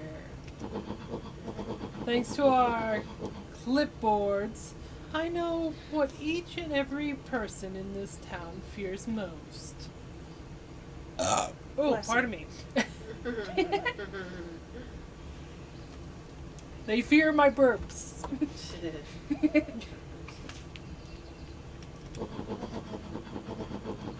And I will make those fears manifest for everyone who steps out of line. The choice is simple. I'm not afraid of you. Huh. The young hero. I've kept a keen eye on you, boy. You and your friends made a habit of disrupting my plans. What a pity.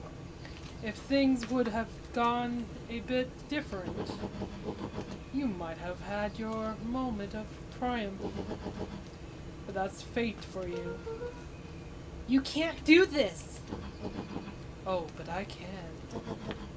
I have won. Never underestimate what a great man can do, given time. And now time is my plaything. Perhaps the most expensive thing I've ever bought. But, well, worth it. Ha! Ha ha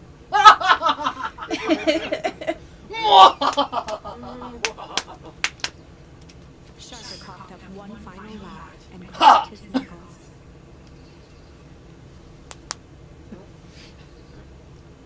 What is with everyone cracking their knuckles I in know, this it's a- game? It's a thing to very do, I guess. satisfying feeling. It does feel good. It does feel good, but it's still... And I don't think it's true that it gives you arthritis, because I've done it since I was 8. My knuckles are a little funny looking. Meh. This guy's Enough chit chat. Let's get to work, shall we? Great. And so, Sharper set about remaking the town in his own image. Lovely. Everything's gonna be sharper shaped, isn't it? Yep. bunch of wolves.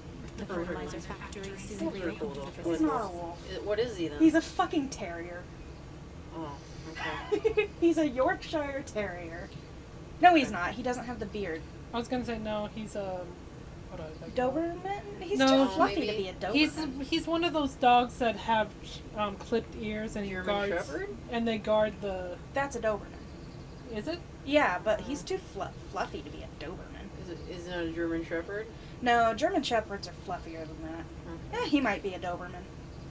He's got the Sales eyebrows. rose steadily as more and more farmers across the countryside began to swear by its miraculous products. Oh no. Beacon Pines became famous, a secretive town that, for the right price, shared its gifts with all. Gifts that became more and more necessary in a world where winters grew longer and longer. The end. Dun dun dun. Bruh. This is wrong, but things are becoming clearer now. You can feel it, right? We can't let Sharper win. He might just be the key to this whole thing. Let's see. Let's see. We got a new thingy, so.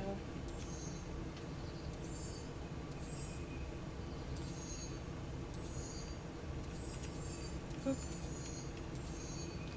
There we go. Luca peered at Mr. Nuncreed. Kind eyes warmed a stern face. There was a deeper emotion hiding beneath it all. It was subtle, but Luca could sense something eating away at him. There was a malice lurking behind those eyes. There was a malice lurking behind those eyes. Like a trap ready to spring. Luca felt the weight of Nuncreed's hand on his shoulder. Shit. Something wasn't right. He didn't know why. Bite him, bite him, bite him, bite him, Something bite was him! telling Luca to get out of there. I just want this to all be over. Of course, I'm sure it will all work out soon enough. I should get going.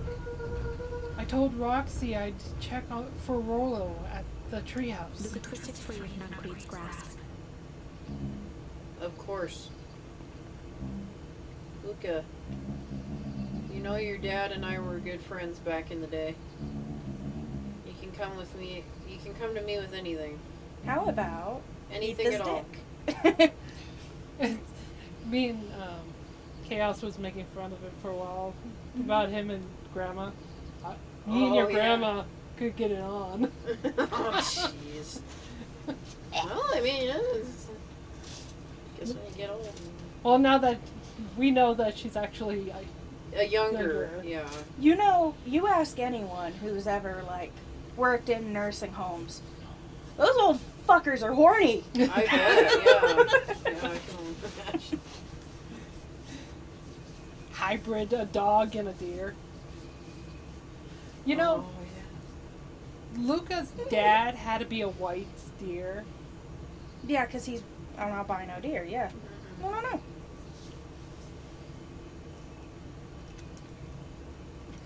Yeah, no, screw you. Yeah, run away. Run away, run away.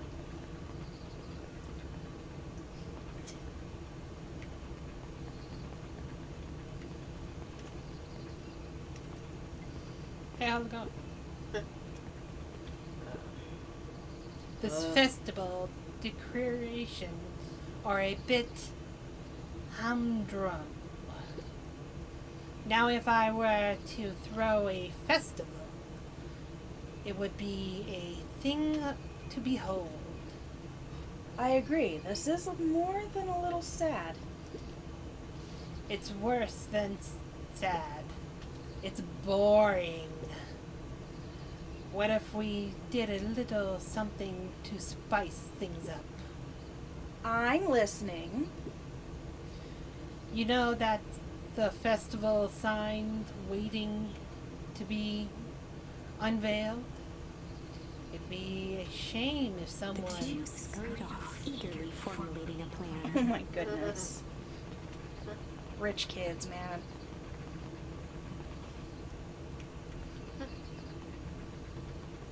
I wasn't dropping the leaves. Identify yourself, please. Sorry, I guess I Oh, can't. you're fine. Nellie Meowdwill. Yeah. I work here now. Go ahead. Oh, okay. I'm unable to locate you on our staff roll. Oh, I don't officially start until tomorrow. Mr. Kirk said I could come in early tonight to get a few things done. Hold, please. Ding, ding, ding. Clearance authorized. Thank you. Our harvest awaits. That is so fucking ominous. Yeah. I can do it last. I was and then? Oh, I can. Whoa! Okay. You could get a wrench to the noggin sneaking up on a guy like that.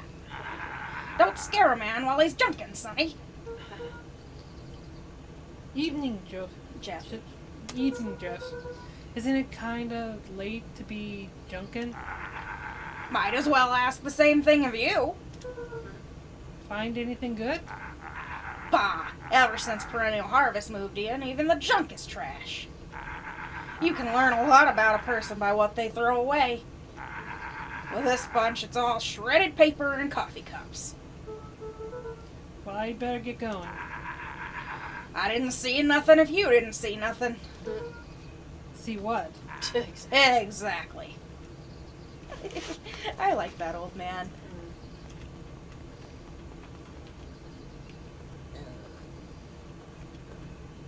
Oh, I guess There's not. no melon to hit. No, the melon's another part of town. Yeah. Let's see, memory range. Way by any chance? Afraid not. As elusive as the fish are in this here pond. Think the spoon is the next thing. Spoon. The spoon. Yes. Spoon! Holy cow, that's a lot of They tied a bent nail onto the line.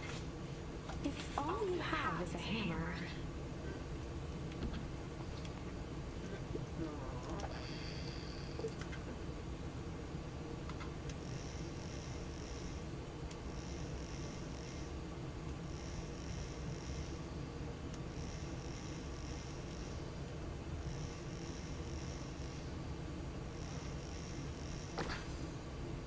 Piece of paper. Ooh, piece of candy. Ooh, piece of candy. It's a photo of you and Uncle Joseph. Let's see that. Huh. Look at those two young fools. How did it end up at the bottom of the pond? Who can say? Some things are just hard to explain. I miss Uncle Joseph. How come he doesn't come fishing with us anymore? He's busy with his new job at Valentine's. What a new job gotta do with him fishing with us is complicated. Like I said, some things are hard to explain. So let's see. This is all of the stuff that I got out of the pond so far. I got a boot, a duck, woohoo! Rubber ducky, you're the one. a spray, a watch, a pitcher. Looks like a letter in a bottle, right? Yeah, I think it's a lead iron bottle. Yeah, I And then don't a paper and bracelet. know. What can we use any of this stuff for? Feel mercy. Who knows? Welcome to my channel. Hi, welcome. Welcome.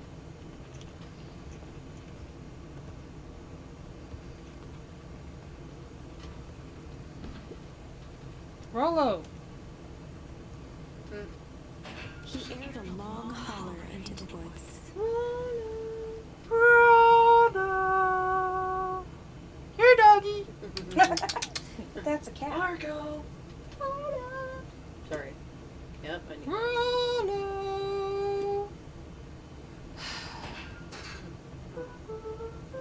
Rollo, wherever you are, I hope you're okay. Luca felt his eyes getting heavy and plopped into the beanbag. He conceded to its lumpy embrace.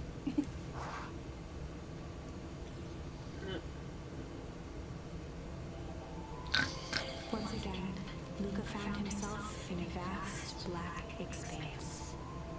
This time, he knew exactly where to go. He took a single confident step forward. The world flickered and pulsed. He found himself standing in front of the frigid air of a blazing campfire. The source. He plopped down cross-legged and gazed into the cold flame. Waiting. Soon enough, the fire began to die out, popping sporadically, until all that was left was a single ember. Luca stood up and dusted himself off. He plucked the glowing ember from the cold ash, examined it, and slid it into his pocket. A keepsake. The voice of his father spoke behind him. "You may be proud, Buckaroo." Luca turned to face him. "Dad, what is this place?" A warm grin grew across his father's face. "A place where everything that has been and everything that could be all linked together." Luca found himself staring at his father's face, trying as hard as he could to memorize every single detail. Wait? For what? Another voice spoke out as Luca's doppelganger stepped forward. "That's up to you." Without knowing why, Luca began to weep. Is any of this real? Are you real? Luca's father bent down to smudge away a tear. "Of course. I'm as real as the part of you that misses me." Luca turned to look at the older version of himself. "And you?" The doppelganger choked back tears. "I'm as real as the part of you that's angry he's gone. Does that make sense?" Through his tears, Luca laughed. "I think so." His father pulled him in for an embrace. "Time to go, Buckaroo." Luca was startled from his dream by a banging on the floor. I'll do it. Are you in there? A commanding voice rumbled from below. Just as Luca sprang to lock the entry hatch, the door knocked open. Time to kick someone in the face. Chapter 5. Get down there! Dangers big and small. Luca stumbled back. He heard the rope ladder creak under significant weight. Keeping his eyes fixed on the hatch, he inched backward to the balcony. As his hand grasped the door handle, Luca froze. A large figure clumsily wriggled up Yeah, I through wonder the who it is. hole. Well, I knew it's it. just Rollo. It was Rolo. As a teenager. Oh yeah, he got bigger. Yeah, I guess he did. Wow. Stop right there! Or I'll... Sheesh, I know it's dark and all, but I figured you'd recognize me. He's so fluffy. Who are you? The large figure cocked his head inquisitively. Fluffy. Stop now, or I'll clobber you with a baseball bat. Whoa, whoa, whoa, whoa, take it easy. Luca, you need to get your eyes checked. It's me, Rolo. Nice try, but I know you aren't Rollo. You're like one of his random uncles or something. Where is he? Uncle? Luca, quit messing around. It's me. Ooh, pardon me. If it really is you, prove it. Flaming chicken coop, Luca. Luca's jaw dropped. He peered more closely at the man standing in front of him. Something about him was undeniably Rollo. Only bigger, older, changed. What happened to you? How? What happened to you? When I was running away, I ran into more people in those yellow suits. They grabbed me and dragged me away. What? Where did they take you? Don't know. They threw a bag over my head. It was cold and smelled like a swimming pool. I think it was an underground lab or something. They made my hands all big and look. Rollo proudly presented his hands to Luca. Pretty sweet, right? I mean, it wouldn't be my first pick for a superpower. He doesn't know that he just got older. But beggars can't be choosers. Rollo, it wasn't just your hands. My feet, too? Oh my Oh, gosh. jeez. I love Rollo. He is cute, yeah. Love the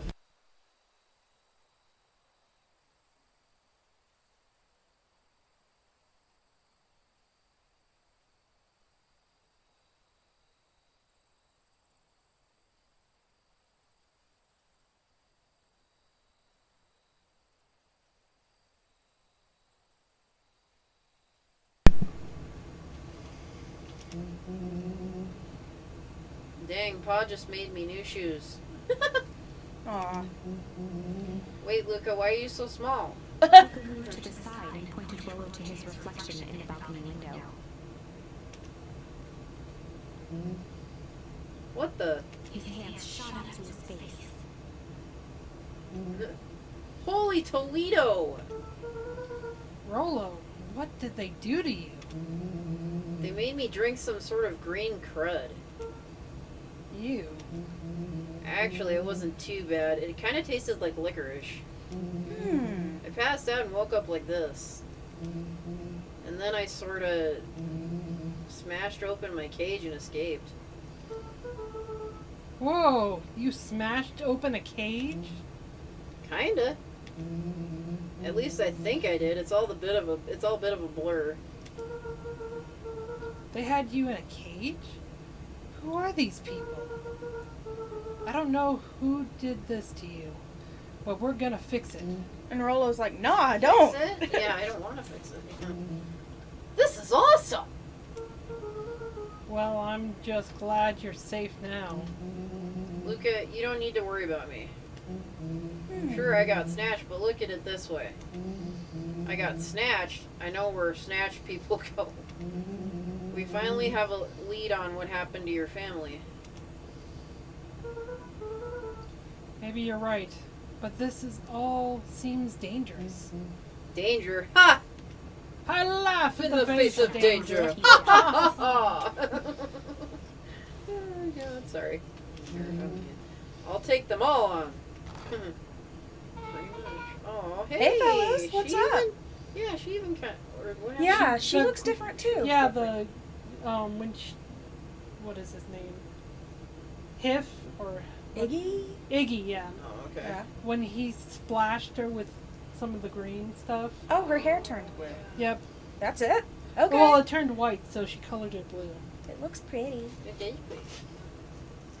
With a yelp, Rollo dove behind Luca. Ah! Take cover! Did I come at a bad time? Who the heck are you? This is Beck. Sorry, something truly bizarre just happened and I need help. I didn't know where else to go. So, are you just hanging out here with your large adult friend? She is making some implications. No, this is my buddy, Rollo. This is your missing friend. One and the same. He seems a little old. I'll have you know this is a recent development. What the heck does that mean? Puberty hit him like a brick. Yeah. Oh, I'm sorry. You're the one who just showed up out of nowhere. So we'll be asking the questions here. That's fair. How did you find us? Your silly little treehouse? I think you mean our silly little mission control. I hate to break it to you, but your secret path isn't so secret. And I could hear your racket from a mile away. See, Luca, this is why we need to improve security around here. Not now, Rolo. Beckett, you said something bizarre happened? Yeah, but She shot a nervous glance at Rolo. Anything you can say around me, you can say around Rolo. this has been a weird day all around, hasn't it? Yep. Deck's eyes narrowed.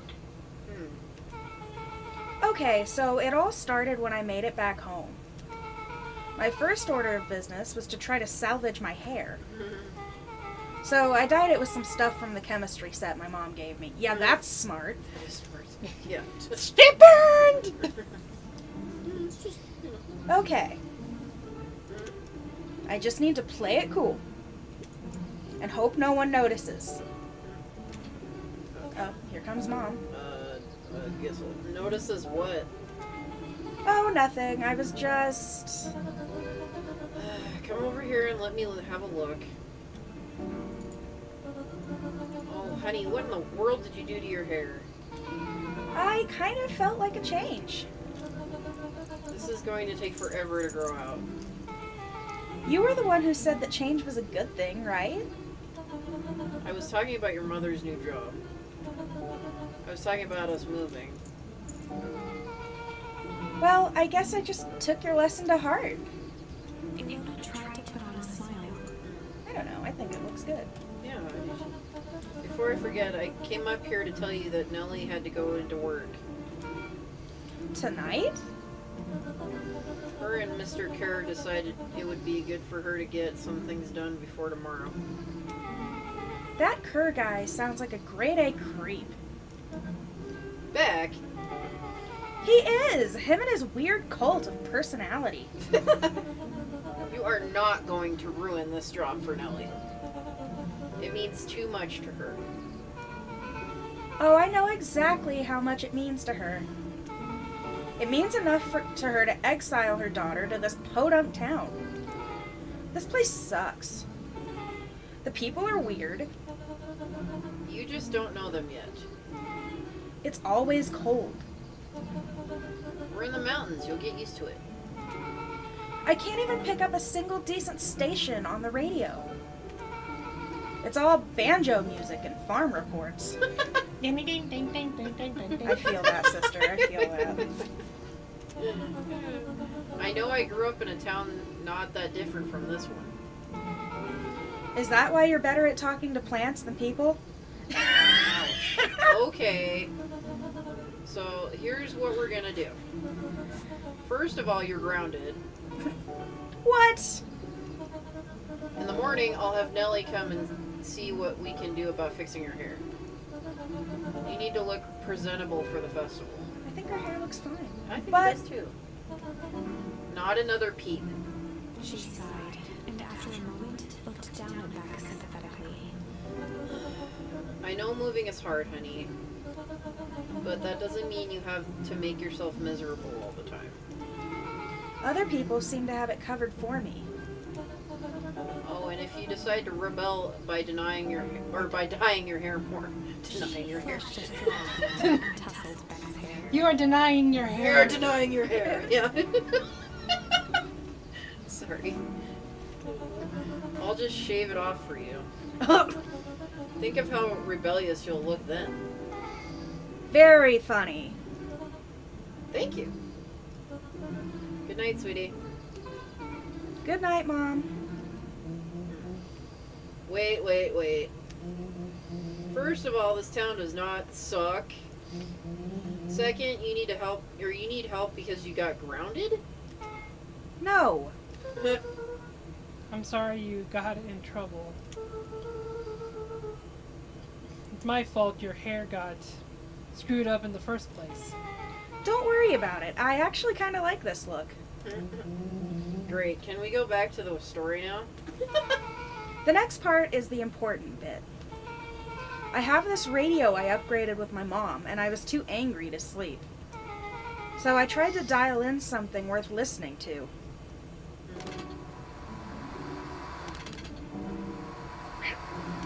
Yes. Mr. Courier, are you there? Mr. Courier? Yes, I'm busy. What is it? Apologies, I have the founder online. Patch him through immediately. One moment. Hello, sir. It's nice to hear from you. Skip the pleasant tense. What's your report on our new lead research of deep engineer? Nellie Maudwill seems to be integrating nicely. At this very moment, she's working to help us meet our deadline. She offered to work overtime before I even had the chance to suggest it. Excellent. Excellent. Excellent. Release the hounds. And you have faith that she's capable of finishing the work left by her Predecessor. La, la, la. Her work must be completed before the festival. I will make sure she stays day and night until it's accomplished. Good. You know how I feel about loose ends. Yes, sir.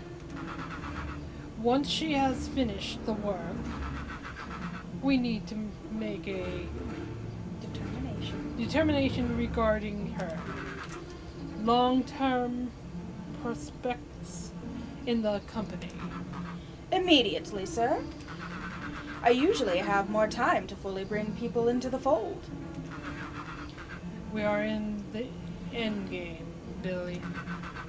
After your failure with Dr. Prescott, I can't afford to take any risk. Of course, sir. No loose ends, sir. Once she finishes the work, she will either leave the office completely committed to perennial harvest, or she won't leave at all. Perfect. Sir, if I may suggest, maybe we should delay, just for a bit.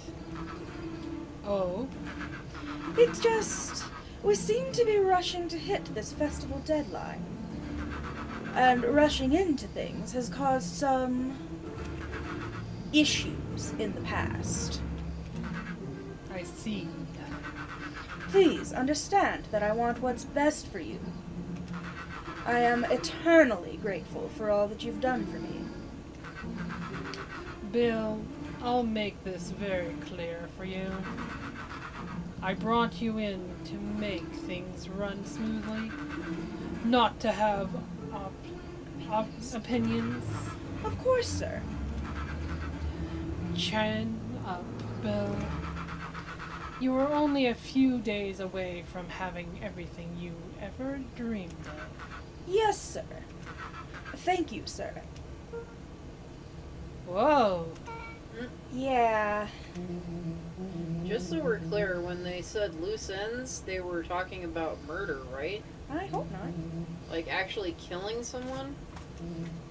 Capital murder. Luca gave Rollo a quick elbow to the ribs. Bam! Motherfucker. Shut the fuck up! And thunk! Yeah. Oh! Who's in this founder? Who's this founder? Who's this founder? I was hoping you guys would know.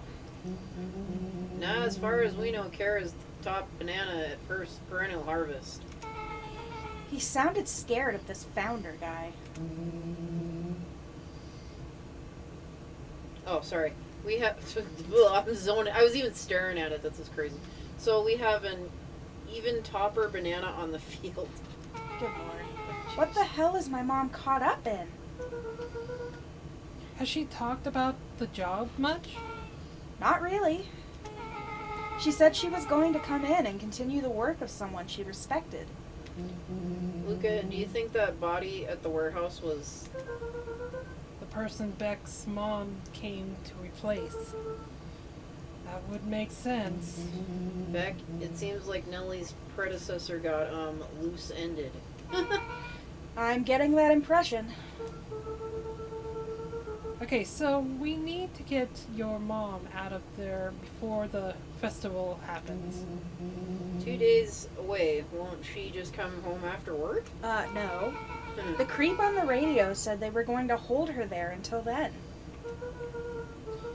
So, if she's not coming out, we gotta go in and get her. Beck flicked a large sheet of paper out of her pocket and slammed it on the floor. Yeah. Gotta get the whip. Maybe this will help. You have blueprints? Well, it's really just a welcome mat from my mom's PH orientation day. But it shows the layout. Sure looks like blueprints to me. Look, here's the reception area. There's a big room marked Founder's Office. It even has the exits marked. Guys. We have a deadline. We have an objective. We have blueprints. Ugh. Realize what this is, right? Rollo started to wiggle with excitement. And now he has a pity potty. Yeah, potty dance. I think we're hesitating. Heisting. Heisting. Okay, yeah, I can see that. This is officially a heist. Aw. Jeez. Chapter 6. The Heist. They spent the night's end huddled around that small map, formulating a plan to infiltrate the headquarters of Perennial Harvest. Just dress yourselves up to look like a clipboard. A modern Yeah. facility equipped with all manner of technology. Not to mention the swarm of clipboards that would most certainly be scattered throughout. Well, first off, Beck and Luca are too small to be clipboards. And Rollo might be too tall to be one. He's definitely not smart enough to actually pull off that. Well, the clipboards don't really talk much except for yes, sir, right away, sir. Well, So- they ask questions about your fears and stuff like that. Yeah, that's true. And they also have a clipboard. Where the heck are they going to get a clipboard for Rollo? They'll probably find it in Rollo's dad's pile of stuff. Or Jeff. Well, yeah, go find something from Jeff, yeah. By the time the sun began to peek through the car window used as a makeshift balcony door, all of this could just work. Oh, good lord. The final day before the festival would be used to prepare. They'd need to pull every resource at their disposal, pull every favor that thread. Even enlist some unsavory characters around town with important tasks only they were suited for. Luckily, there was enough ill will and mistrust toward Perennial Harvest that alliances could be found at a bargain. Luca, Beck, and Rollo rubbed their eyes as they exited the treehouse.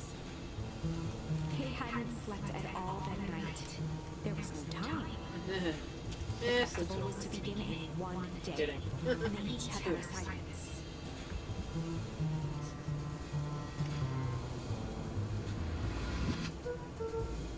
Alright, quick recap. Rollo, you're gonna talk to Roxy. Cordially. Without her and Fitz, this whole thing could go best. Me? Cordial is my middle name. Yeah. Huh. And how do you plan to explain your He new... waved vaguely at Rollo's sizable figure. You just gestured to all of me. all of this? Yeah, that's funny. Circumstances. Bah, she'll be so happy I'm alive she won't even notice. You're as tall as your sister. I think she's noticed. Pretend to be Just a kidding. distant cousin or some shit. I don't know. Beck snorted an involuntary giggle.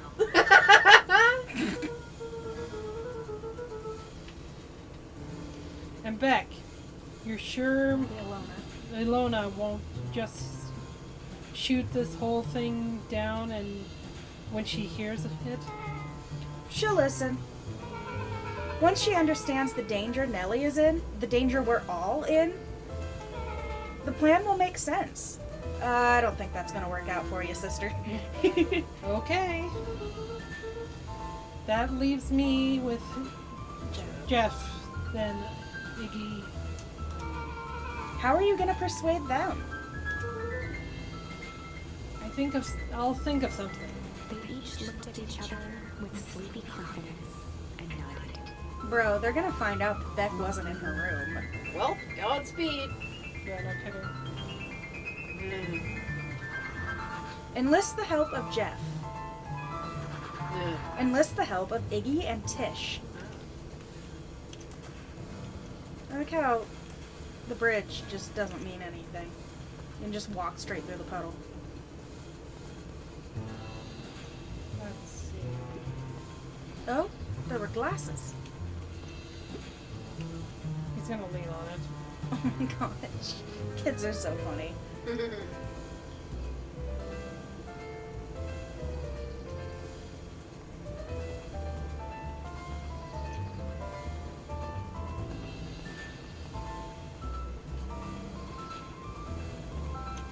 Not really sure what the heck they are. So Jeff's not here. Maybe there's Iggy or Tish. they're not down here. Are they up in the diner? No. But maybe the back row would know. Cute. You ever wondered why an agricultural company employs an army of survey takers? The clipboards, they say they're just trying to make us happy. Do they want to make us happy? Or just figure out what makes us happy? An important distinction. Okay, that was... I mean, I can't get in there. It was not very useful information, but you know. Oh, there's Jeff. Hey, Jeff. Do you want to? Yeah, I can. What can I do you for? Well, I know how much you hate Paranormal Harvest. Hate's a strong word. Oh, sorry, I mean... I didn't say it was the wrong word. Gotcha. I love him. So, we're gonna break into their headquarters, and I thought you might be able to help. Jeff wheezed out a long snicker. You see, I knew you kids were alright. Do it with no teeth. Yeah. See, I knew you kidding. Oh yeah, I forgot. I don't know. We can hear. Yeah, it's not legible if you do it that way. Yeah, Or sure. not. I'm just kidding, but I can just imagine. Hey, Yeah. how you doing? Yeah. We should make Mikey do this part. He ain't got no You teeth. probably do awesome. He ain't got no teeth. Yeah, that's true. Great, so you'll help? The joy in Jeff's face drained instantly. Oh. Not a chance. But Give me one good reason I should risk my hide aiding and abetting you rascals. Looking into the sullen eyes of his would-be accomplice, Luca blurted out the first word that came to mind. Junk. Junk. Shit. Sorry. junk? Yeah, what of it? Sonny, I've got more junk than a king has copper. Ain't interested. Damn it. Alright, let's try this again. Luca wasn't ready to give up so easily. He shouted out again. Don't do shit. I want to see Well- what shit would do. Yeah, try it. Yeah, I guess. Looks like ice cream. Shit! Yeah, it's all shit. I still ain't helping. Ain't that some shit? Oh, that was bad. That was bad. Okay. Hide. Fight. Crooked. Let's see what's hide. Hide. Jeff's brow perked up. What'd you say? Go ahead and hide. Then. Sensing some traction, Luca carried on with vigor. Let a bunch of kids do what needs to be done. We're not afraid. Jeff's scowl faded with a sigh. Nothing like shaming the old man. Say, what do you know? Say what you will about old Jeff, and they all do. But you'll never hear him say I hide from nothing. One good stomp of the foot was all Jeff needed to drive his point home. What was it you kids needed? Some sort of disguise. I've got just the thing. And while you're at it, that crate should come in handy. This ain't gonna be free, you know. I'm thinking 5 bags of sour gob should cover it. Nice. Put it on my tab. Luca offered out his open hand to seal the deal.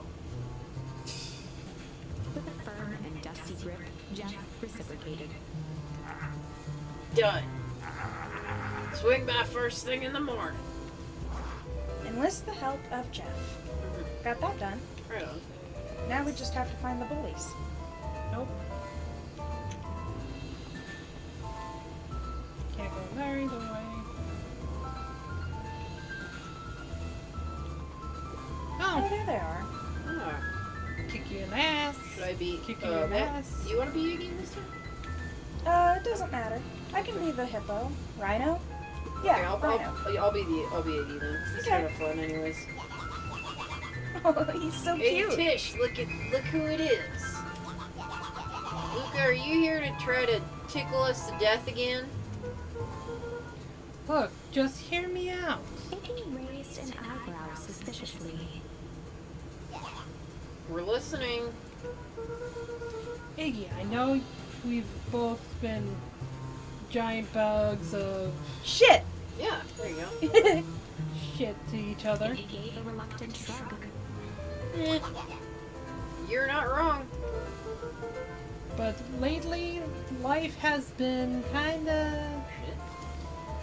Oh, strange. Hard. Hard. Either way, yeah. Yeah. There you go. hard, you know? Feel mercy. Welcome to my channel. Welcome back! Let it give. Hard? Well, life's hard, always hard. Get over it, we ain't interested. Oh, time to try again. Bitch, Come at me, bruh. Luca knew he'd need Iggy and Tish to pull this off.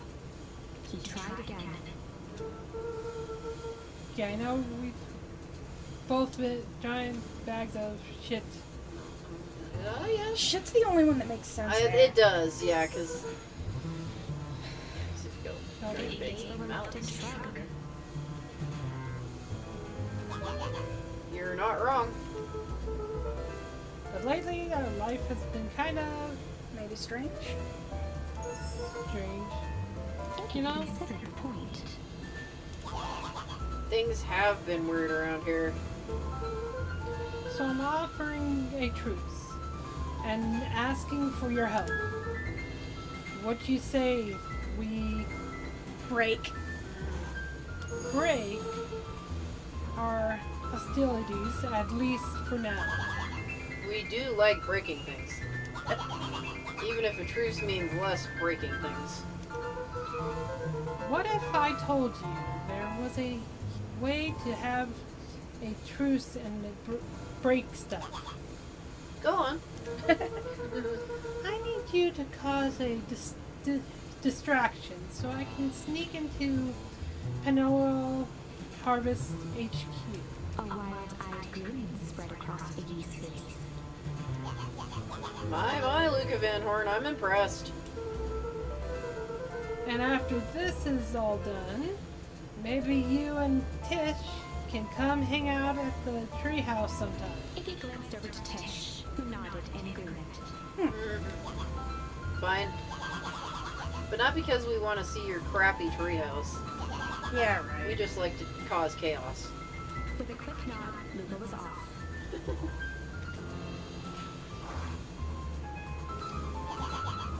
Did you hear that, Tish? Iggy gazed up at Tish with a smile. He invited us to hang out at the treehouse. A single tear ran down Tish's cheek. Aww. I never expected this day to come. How wonderful. Aw, she's so cute. Chapter 7.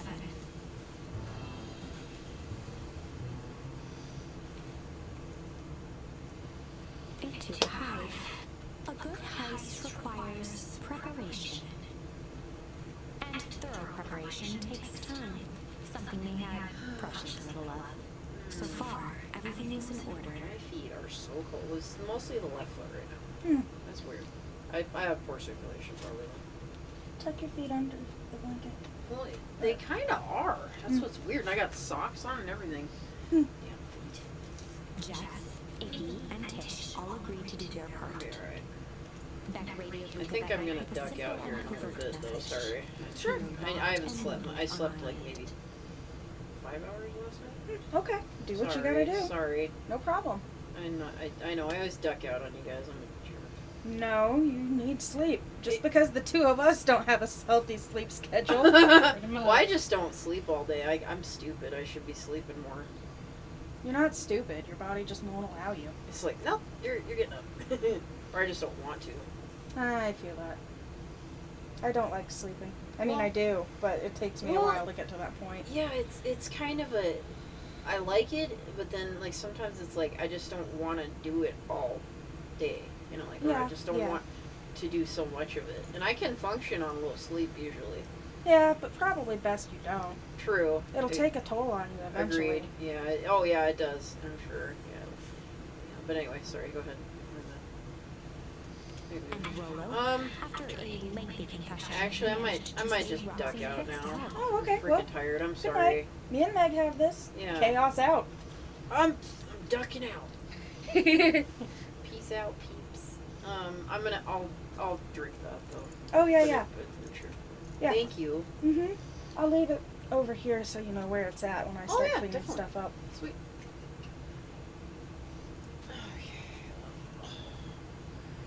Pass out.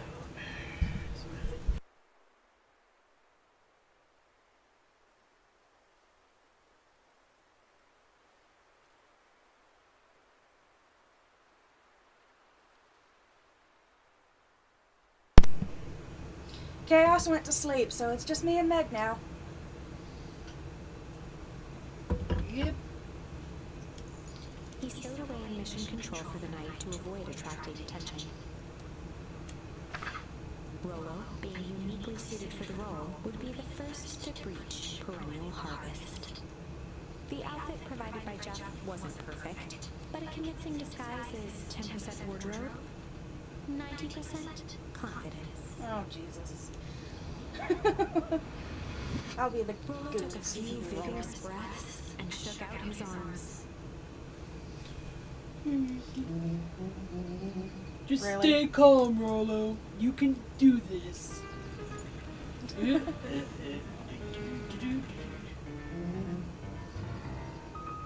Got your delivery here. Delivery? I don't have anything in my notes about a delivery. One moment.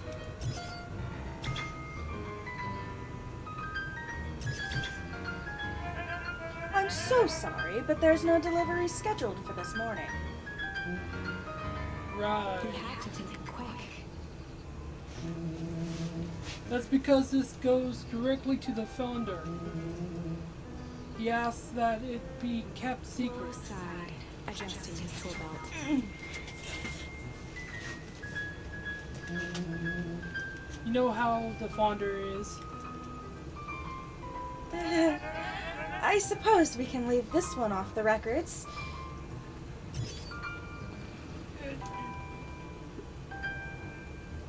Our harvest awaits and such. With a stroke of his mustache, Roller proceeded into the perennial harvest headquarters. Our harvest awaits. Package here for the founder. Oh, I didn't hear anything about. Yeah, this is need to know kind of thing. I'll just check. He stammered and flipped through the pages of his clipboard. This goes directly to the founder. Founder. I like founder. I don't have time to fill you in. Oh, I see. If you could just complete this form. Rolo interrupted with urgency in his voice. Every time with this form, look, if you want to explain to the founder, why I'm late, well, it's your fault.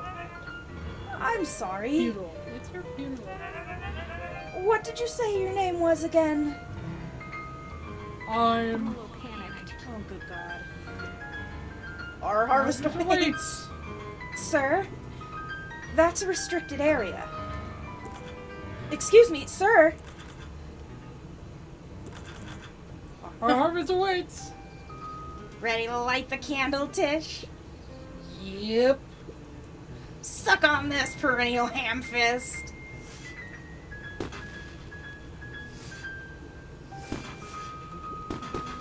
What was that? The distraction was enough for Rolo to regain his confidence. Just open the damn door. I've got a job to do. Fumbled around in a frenzy. I should check on that noise. Oh, come on. Just buzz me in already. Okay.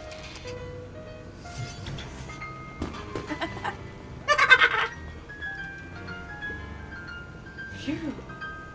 That was close. Oh. Our harvest awaits.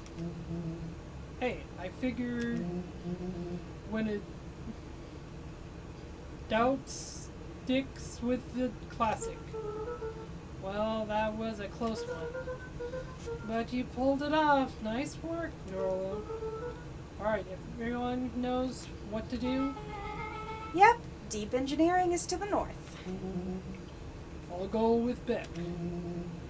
In case she needs some muscle. I'll head east to the founder's office. You can get it. You two be safe. Locate the founder's office.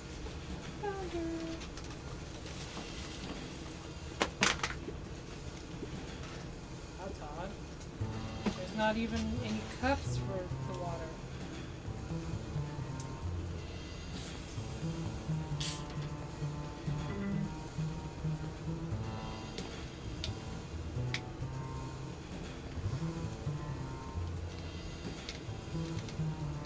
A hallway to nowhere. Interesting. What's going on here? Check all the tiles, I guess. Oh, Is this some sort of mind game? You can do it! you can do it. You can do it all night long!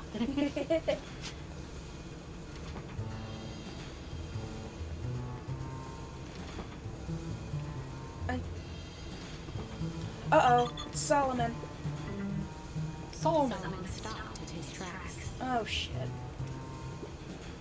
Luca, what are you doing here? It's a long story. Are you okay? A familiar confusion flashed across Solomon's face. His words rushed out dramatically. No, I am most certainly not okay. Some strange people grabbed me and... Were they in hazmat suits? Yes, how did you know? They brought me here and locked me up when they were distracted, I ran. Dang, okay, you should stick with me. We've got a plan. Solomon's facade briefly faltered. We? Yeah, Rollo and Beck are headed to the deep engineer. Thank heavens you found me. We've got to get out of here. We can't leave just yet. But they'll catch us again. I've got to do something first. When you were running, did you happen to see the door marked Founder? Founder. Founder? Why are you looking for him? I'm not. I just need to get into the office. Now that you mention it, I do think I saw a door that said Founder. It was just down this way. Luca happened to notice a plaque above the door. Office of the Founder. Oh, sorry. Office of the Founder. Knocking comes with consequences. Oh, jeez, okay. Oh, here it is. Well, that was fast. Thanks, Solomon. So it is. It's pretty lucky that I ran into you, or else I might have missed it. Where else would you have gone? Truly fortunate. Luca tried the handle. Locked. Solomon leaned forward to examine the mechanism.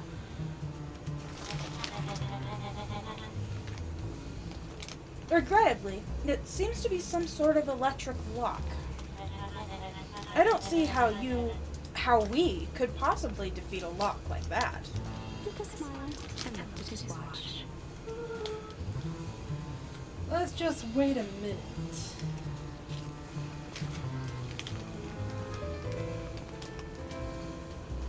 This is gonna do some digging.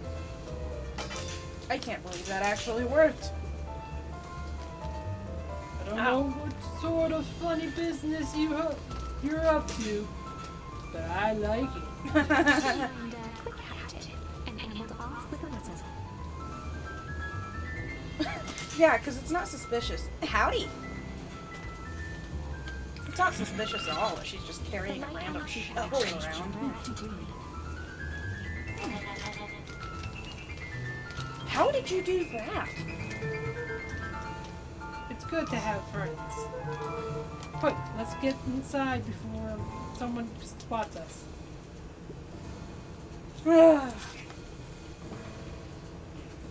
Luca switched on his walkie-talkie. Rollo, I'm in. As expected, there's a control panel.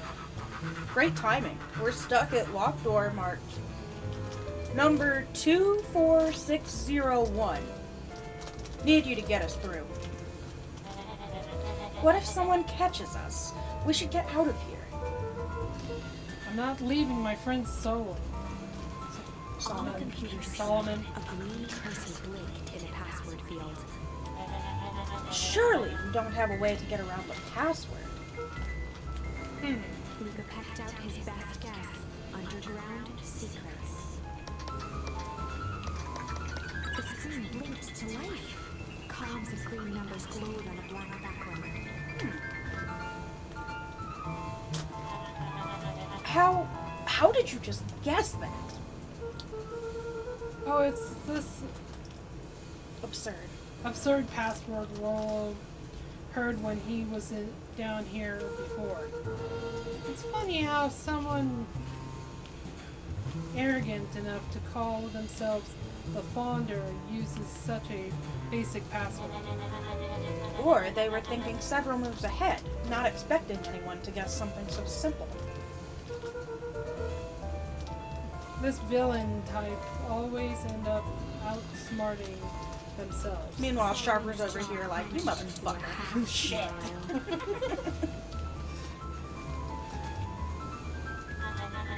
Your powers of deduction are as impressive as your luck. Luca quickly scanned the columns for number 24601. Rollo, I think this should do it. Bingo bango. Doors open. Luca, you never fail to impress. What is that slippery lout even doing down there? We have a friend whose mom is in trouble. We're here to get her out. I see. Okay, Luca, I think we're close. The next door is marked 13806. Once again, Lucas scrutinized the numbers on the screen. In that moment of distraction, Solomon reached forward and pressed a large red button. Oh, shit. Maybe this one opens the lock.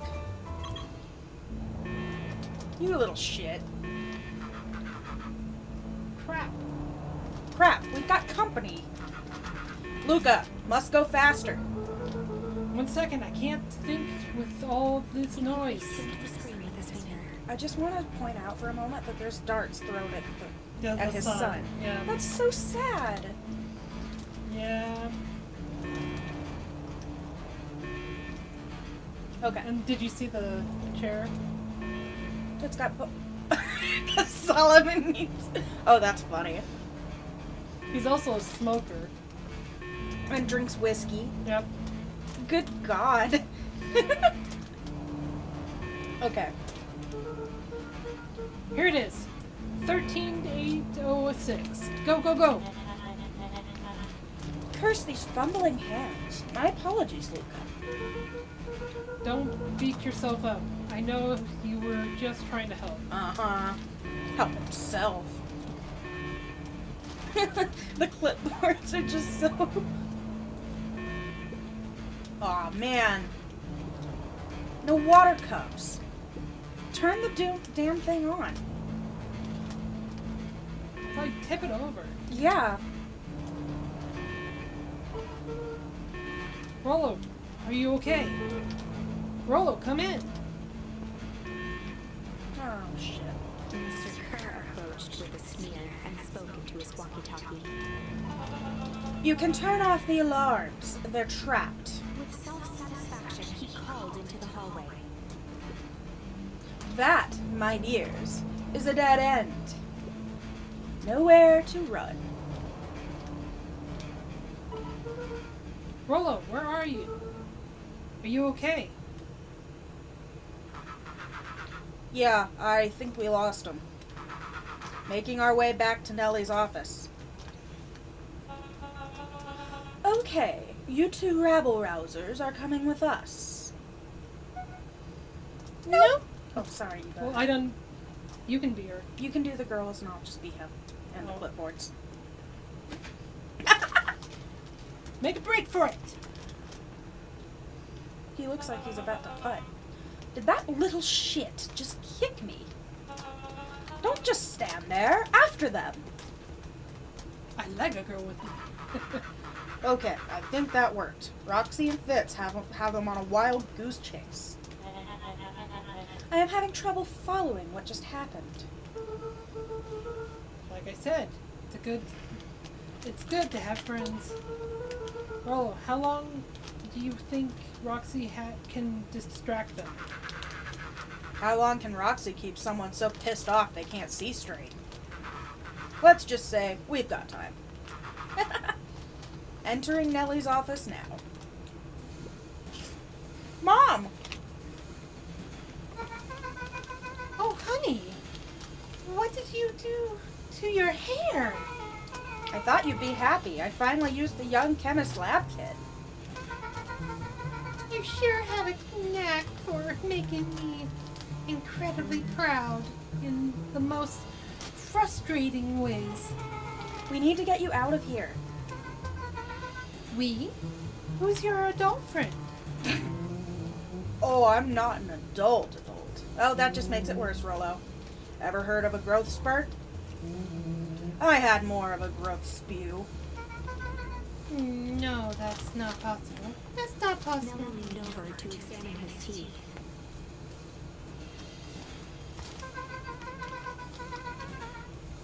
Substantial. Banding. Substantial banding on the normal enamel of the molars. Consists with tempus, liberum, exposure. Is that what you call the gunk they forced me to drink? You drank it? Oh no, no! They told me it was only being tested on plants. Oh, Beck, sweetie, I promise I didn't know. I was always wondering about her. Mom, what the hell is going on at this place? I was brought here to work on the discovery of a lifetime. A novel chemical compound was discovered under Beacon Pine in a wall spring they call the source. They name it Tempest Liquormine. It pulls energy from its surroundings in order to fundamentally alter matter's relationships to time. It was the secret of Valentine's fertilizer. They Harvested. harvest the sources and fusing small amounts of tempest. I can't say that. Liquormine into the product. It worked wonders. Drastically. Accelerating plant growth. Crops would be ready to harvest in a fraction of the time. But it led to a complications. The foul harvest.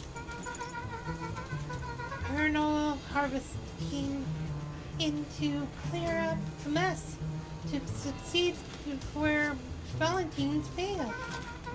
But Tempest Liquormine is rebellious.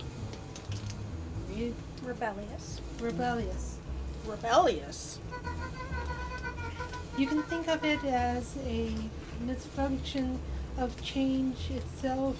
It's volition by its very nature. So the more you try to force it to do a specific thing, The more it resists, yes. I can relate to that.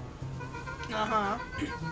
My role was to finish the work of my professor, Dr. Prescott. Harnessing Tempest liquidity to reliable manipulate. I can't talk. An organization age. Just imagine how many people we could feed. Mr. Carrier was very insistent that we achieve the successful results before today's festival. But you didn't, right? Nellie sighed. Oh, shit. You know how much I love good puzzles. I poured myself into the problem. It wasn't long until I discovered oddities in Dr. Professor's notes. Oddities? They contained obvious errors, mistakes that someone of his reputation would never make. So I fixed them And now I get to replace my entire wardrobe. I really am truly sorry. Meh, those clothes were all hand-me-downs anyway. It sounds like Dr. Prescott figured it all out, got cold feet, and intentionally sabotaged his own work. I had considered that possibility. I've sent a letter asking him to clarify his thinking. Mom, Dr. Prescott is dead. Kerr had him killed. What? I overheard them talking about it on the radio. It's why we gotta get you out of here. I just... Like, now. Wait! The vial! I finally solved the chemical equation, allowing direct control of aging. Mr. Kieran picked it up just before you came. All the more reason we gotta hightail it. Luca, we've got Dr. Meowdwell heading your way now. Roger that. Be careful. Alright, everything is on track. And what is your plan for escape? We'll go over everything when they get here. In the meantime, maybe we can dig up some more info. He's gonna be like, yo. Luca tapped on each of the cabinets. Nothing there. Dang. This must be the good stuff. They're all locked. Perhaps he's not as careless as you expected. I like how Solomon's not doing a damn thing to help. I mean, why would he?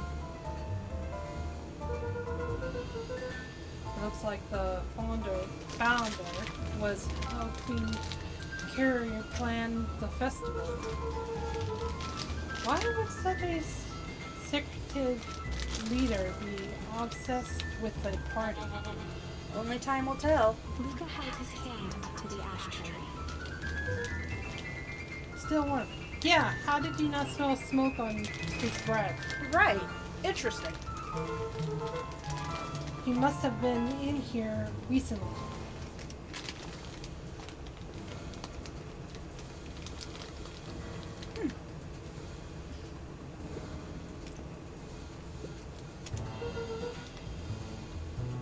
Local 80 Malice 80 proof whiskey. A hard drink for a hard man. Wow, even his alcohol is arrogant. Solomon muttered inaudibly. This is so funny to me.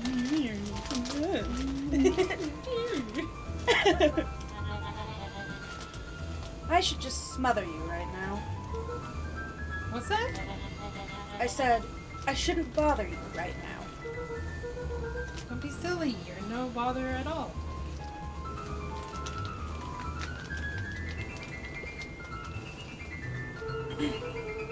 Let's see, what else this bad boy has in it? Security system. Time hoard logs. Payroll. No, for being so evil. This guy sure is boring. Solomon once again muttered under his breath. Just you wait. Huh? Oh, nothing.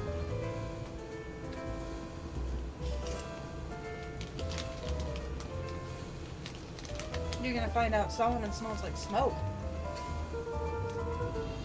I'm really sorry you got dragged into this mess, Solomon. You needn't worry about me. Well, I feel bad either way. We're gonna get you out of this, I promise. With a subtle, quivering look, a smile crawled across Solomon's face. He's like, I'm gonna fucking strangle this They kid. heard the trampling of frantic footsteps from the hallway. Oh shit. Lock it. it. Locked. Locked and roll. That was close. When we left Nellie's office, it was swarming with clipboards. We barely got away. Did they follow you? Roll it. Before we start tossing blame around, is it possible someone ordered a pizza? Oh my god, Rollo. We'd love to hear your thoughts. Definitely not pizza. What now? Don't look at me. I'm officially retiring from the heisting business. Wow, great timing, Rollo. We're so sorry for the inconvenience. We just have a few quick questions. Just let me think. Can someone watch the door? Somebody should be doing other voices. I'll take Beck. Who do you want to take? I like when you do Beck's mom. You have a good voice for her. After I kill myself with other big words. I don't have a She's problem not being weird. her. Okay. Do you want me to be on Solomon? Yeah, you can. Of course. Of course. Anyone else handling? Huddle up. Oops. You little brat. I think this little Caper. caper has gone on long enough. Solomon, no! Hush now, child. The adults are speaking. Dr. Doyle, a brief Reintroduction. introduction is in order. We've never met in person, but we have corresponded. You see, it was I who hired you, Solomon, the pathetic orphan child, the powerful and Enigmatic. fonder, sharper, the fallen Progenitor. who creates this town, perennial harvest, Valentine's fertilizer, all connects by a single thread. You're true. Little facts. Her eyes searched the floor and thought. No, that makes sense. Solomon watched eagerly, waiting for the flicker of epiphany. With a sickened look, she peered into his soul. Ah, yes. Now you've got it. Jump in 1 minute. You discovered how to reverse the process. Solomon clapped with genuine delight. Bravo. Very good, Dr. Midwell. Very good. Though the discovery wasn't intentional. Solomon glanced down, examining his youthful form. And the effects went a little too far for my taste. That's why you needed me to finish Dr. Princess' work. Which you did admirably. Mr. Carey and the vial, I please. presented it with a theatrical twirl of the hand. Good God, he's so annoying. As he the freaking drops it. I would laugh. May I present to you the 8th wonder of the... Before he could finish, Bullock snatched the vial from Claire's palm. Wow, this stuff sounds pretty valuable. Be careful, you fool. You have no idea what you have in your hand. Actually, we do. You just did a whole evil villain monologue thingy about it. Bullock casually tossed the vial to Luca. Drink it! Drink it! We want to see you as adults. Yes. Gosh, maybe I'll have a taste. The vial documentary. Just drink it. Just drink it! Seize him! Luca! Over here! Move another inch and I'll smash it. She held it tightly behind her back. Solomon sighed, speaking in crisp, measured syllables. You have no plan. I'll smash it, I swear. Fine. Risk killing us all. Or if you're lucky and nothing happens, then what? We captured you and your And grant you much less less leniency. He pursed his lips with feigned sincerity. But I give you my word. If you hand it over now, none of you will be A harmed. deep uncertainty washed over Beck. You're a smart girl, Beck. There's no shame in being outwitted by someone smarter than you. Way to make up her mind. Now she's definitely gonna smash it. We both know there is only one way this She ends. looked to Nellie shakily. With a dispirited nod, Nellie sighed in defeat. Beck slowly approached Solomon. Fake him out, fake him out, fake him out. That's a good girl. Beck, don't do it. We can't trust that jerk. I'm sorry. He's right. With apprehension, Beck conceded.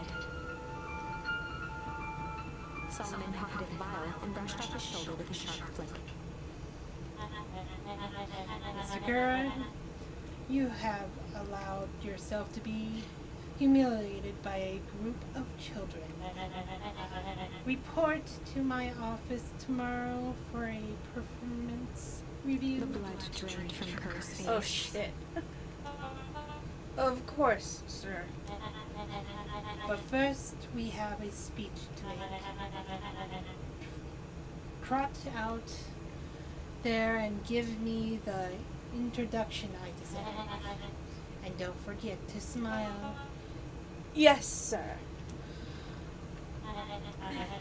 And to think all of this is thanks to the effort of Mr.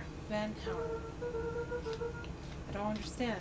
How is this all because of me? Ha! I said Mr. Van Horn, silly child. Dr. Walt Van Horn. Your father was always a thorn in my side. I offered him an opportunity to be part of something great, but the fool was blinded by righteousness. He even broke into my laboratory in an attempt to sabotage my work. Solomon shook his head with gratification. But the universe has a funny way of correcting curves. By meddling with a force he didn't understand, Walt showed me its true potential. As fate would have it, Luca, your father, dying act was to grant me eternal life. A muffled applause resonated faintly through the walls. Well, that's my cue. After this festival and my Subsequent Twin ascension. Ascension, I will return to deal with you all. Until then, I suggest you use this time to reflect on the magnitude of your failures. You three keep post outside the door. Well, shit. Well, crap.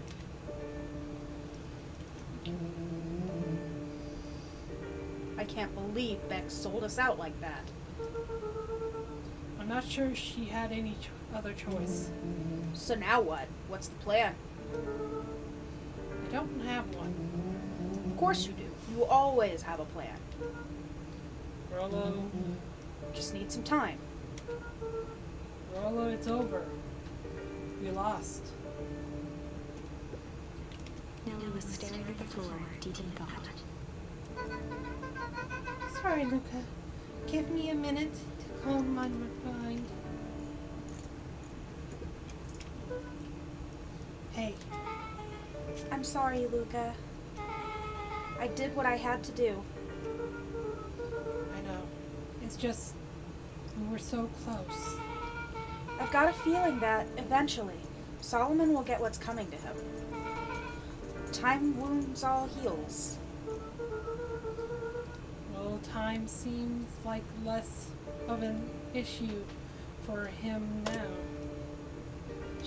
I'm not, I didn't have my own dyslexia moment, did I? She definitely said time wounds all heals.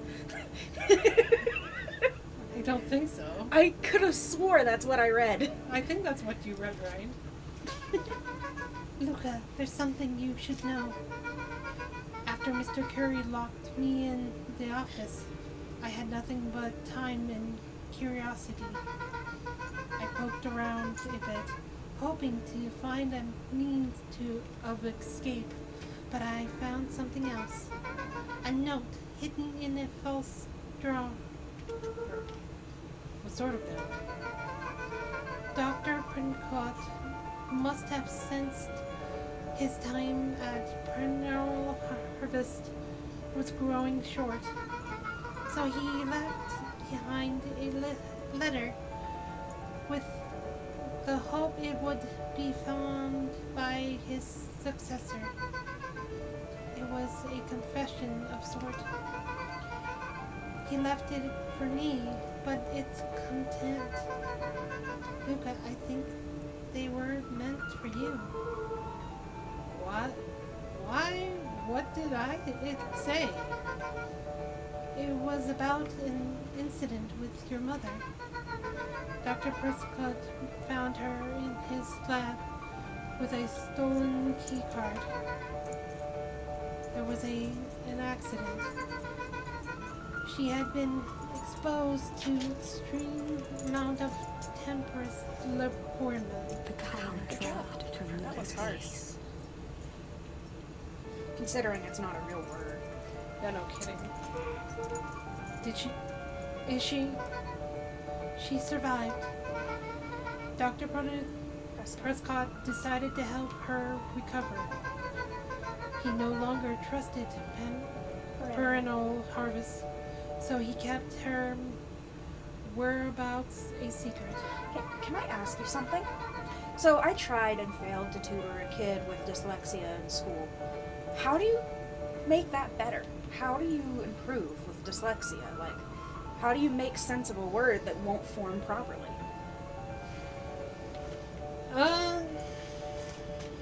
Like, pretty much practice and stuff like that. Okay, so you just basically have to sit there and stare at it until you can make it make sense. Pretty much. Well, that's no fun.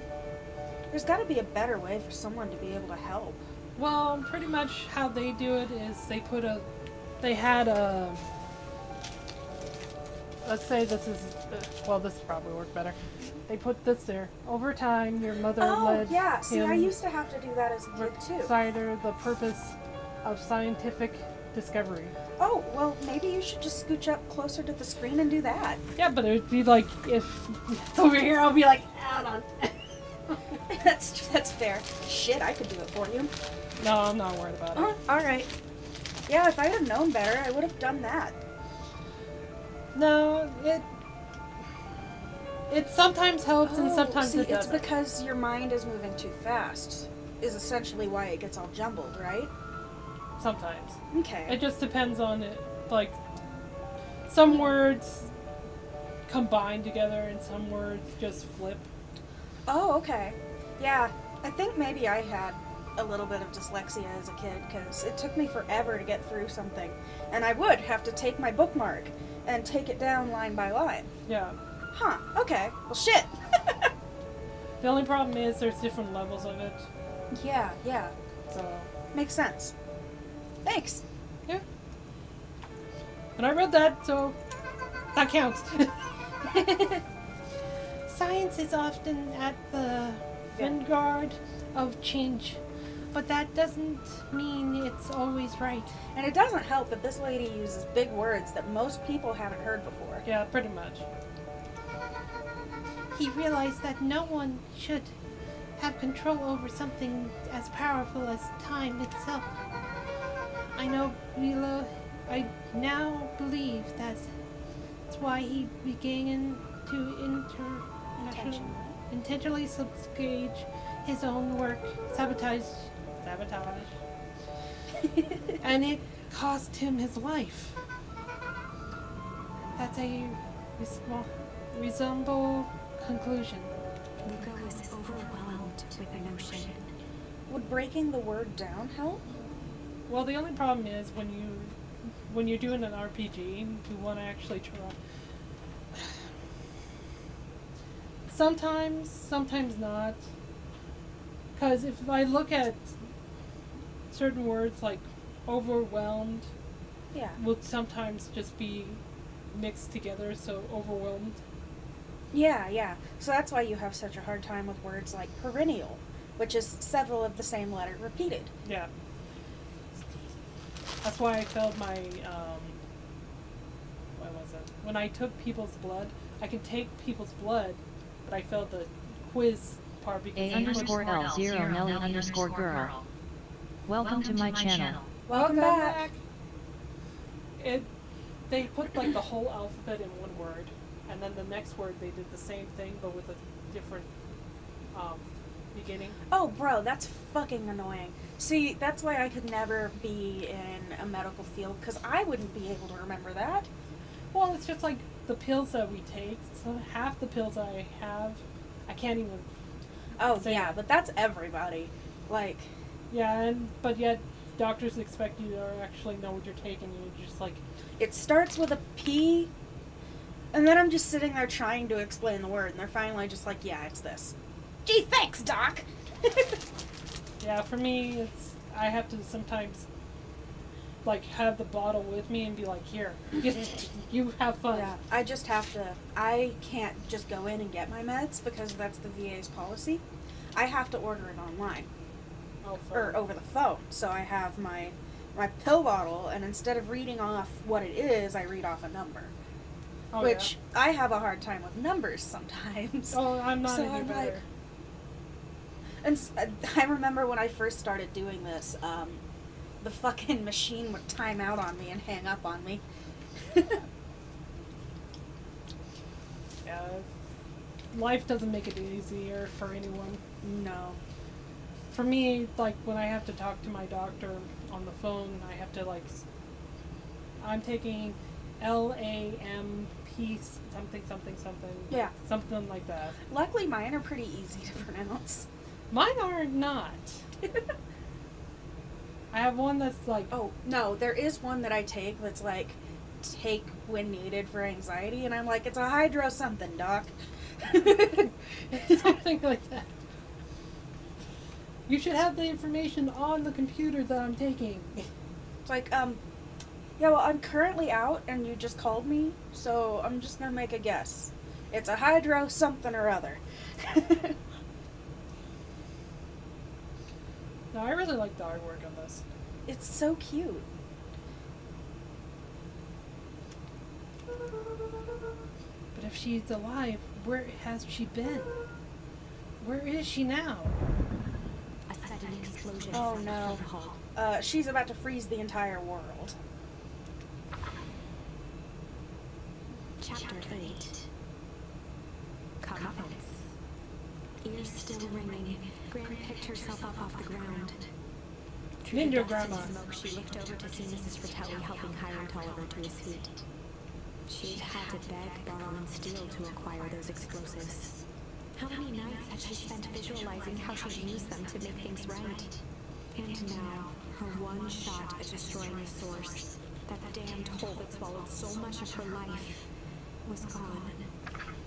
Traded for this jagged hole in a wall and a foolhardy shot at rescuing Rollo. With Fratelli and Tolliver at her side, she stepped through. That's nice. It was a strange feeling. The last time she'd stalked this maze of hallways, it was in a different body. They quickly rounded a corner to find a group of clipboards guarding a door. Something worth guarding is probably something worth seeing. She leapt forward, brandishing her cane. Beat his ass. Chance at vengeance for things lost was truly gone. She would just have to fight to keep what she still had.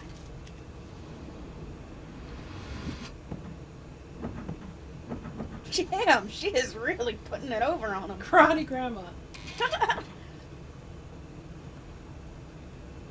I love Fratelli. Gran, what are you doing here? Luca, what are you doing here? We're here to save Nellie. We're here to save Rollo. You can be Rollo again. Hey, Miss Luca's Gran. That's awfully nice of you. But I'm fine. Oh no, what did they... Gran, there's no time to explain. We have to go now. Come on, everyone. We've got a party to crash. They I just made their like way being out from Fratelli. deep within perennial harvest, just as Solomon finished up his speech. Therefore, we can dispose with the formality from here on out. Solomon pulled a glass vial from his pocket. And he drinks it again, and he says all these huge fucking words, and he won't shut up. Hopefully we can shut him up before that. We gotta stop him. In one smooth motion, he downed its contents. Punch him! A triumphant smile grew across Solomon's lips. No! Well, I guess that's I it. named him since you're gonna be We Solomon. lost. Or do you want me to be Solomon? Because he says so much. If you want to be Solomon, that's fine. I can do that. I wouldn't be so sure about that. Oh, he grabbed the wrong vial. With No, a she's changed. look, Switch. Becca elbowed Ugh, Luca. I knew it. God, I love her. Remember when I had the vial behind my back? Junk change. Which one do you want? Do you want change? Do you want junk or moss? Maybe junk? I might have tweaked his wonder potion with a little junk. Can't wait to see the look on his face when he realizes he drank his own cigar ash. Ugh. That is awesome. How did Ash get into the vial?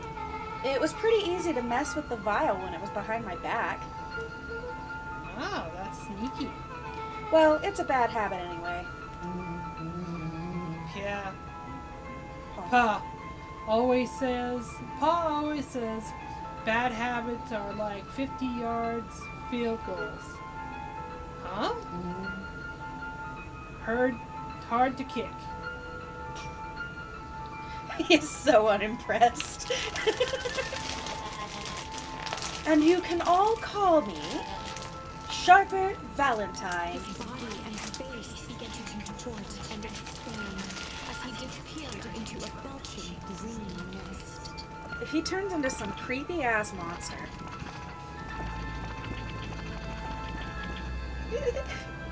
Nothing Puff. happened. Except, oh my god.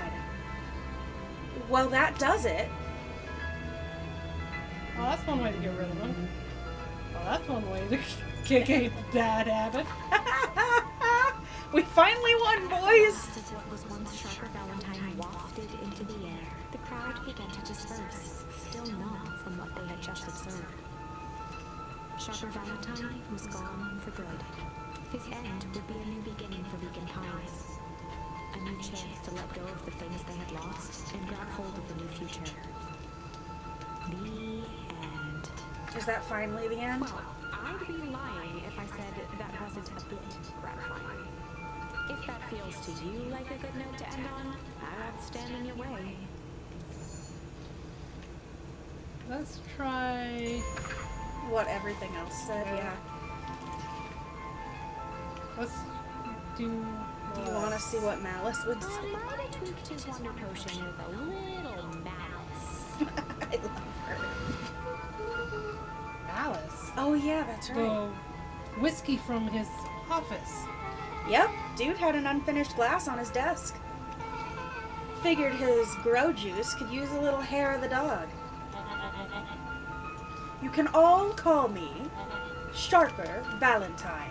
His body and face began to contort and expand as he disappeared into a belching green mist.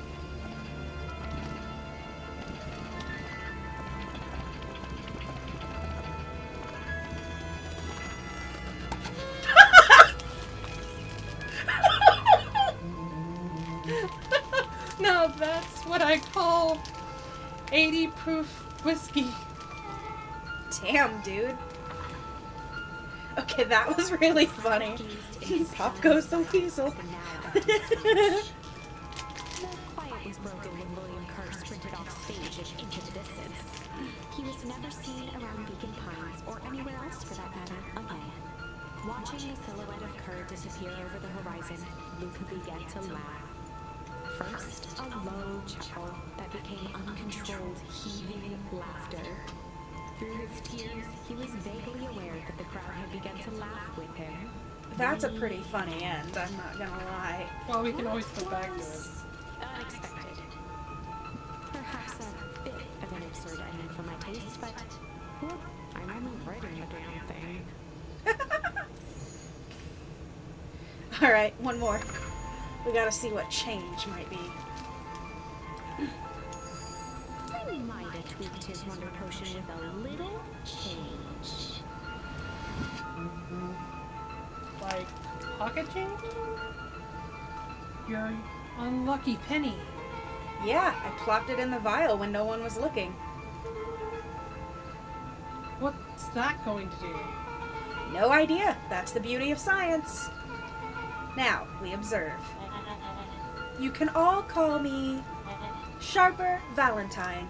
His body and face began to contort and expand as he disappeared into a belching green mist.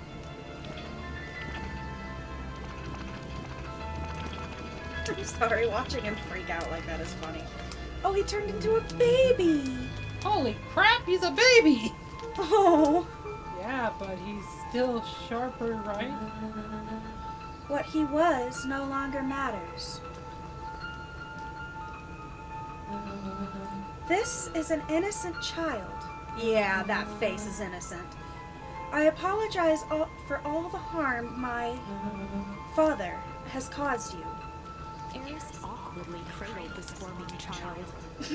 How are you gonna deal with that, though?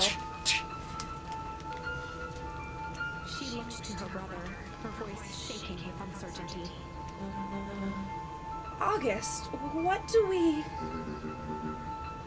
We do what Valentines always do. What must be done. Drown him in the river. What?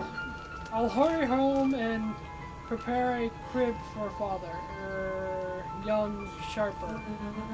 That would be a great help. Thank you. She looked back down at the infant with equal parts kindness and terror in her eyes. She's like, I never asked to be a mom to my own dad. How do you explain this? On my own. Okay, everyone. The show is over. You may leave now. That's kind of a funny end. Beacon Pine's coldest summer on record came and went without much fanfare. Folks shared what they had and none were left wanting. The new school year was ushered in by the falling leaves of autumn. After everything Luca, Rollo, and Beck had been through, Martzing. middle school was... Welcome to my channel. Welcome to the channel. Hello. The chill of winter didn't seem to bother people much. They kindled a hope for a better future in their hearts. When spring arrived, farmers planted their crops with a sense of joy and optimism. And as the dawn of the first day of summer came again, its light slowly spread through the shallow valley. It crept over the town square, across the river, past the neglected welcome sign, and came to rest on a young boy sleeping at dawn. His mind at peace, knowing he is here for a reason. That's nice. Okay. Well, here we go. I wonder if his mom ever got back As to an him. underscore Mew. Welcome to my channel. Welcome. Hey, welcome. Oh, I didn't mean to go upstairs. Let's see if Gran is... There she is. No! She didn't go back to normal. I can't get by. Wait, there was a thing. Yeah, but I think it's for the refrigerator. Yeah, but why? Oh, you can just open and look. Okay. Oh, wrong thing, wrong thing, wrong thing.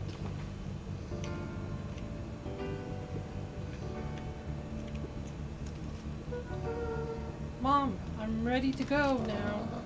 You go on without me. I'll meet you there. I've got a batch of jam to finish jarring. It's funny. I only started making jam as a way to send messages without anyone noticing.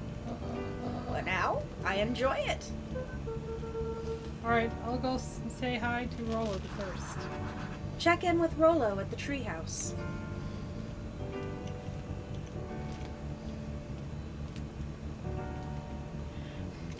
Is Rollo still an adult?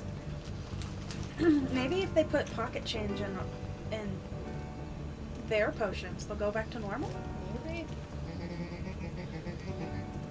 I heard you and Rollo have big plans at that little treehouse. Yeah, it's starting getting crowded after we revoked the max capacity 1 Rolo, 1 Luca roll. Aw. So we decided to expand. But at least we've got some help with that.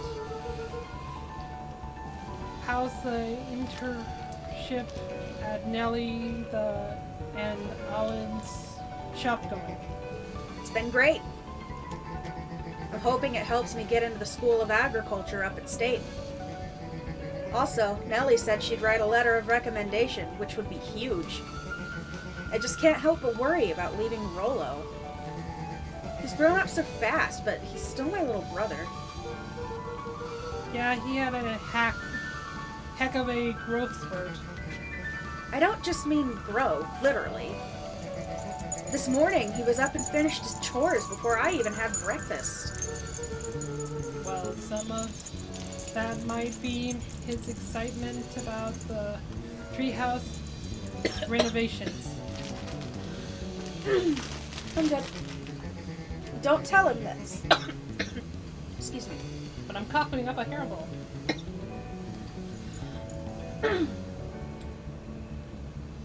Don't tell him this, because it'll go to his head.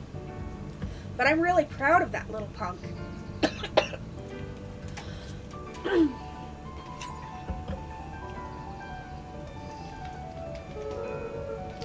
I'm sure he feels the same way, but he's just too damn proud to tell. I know.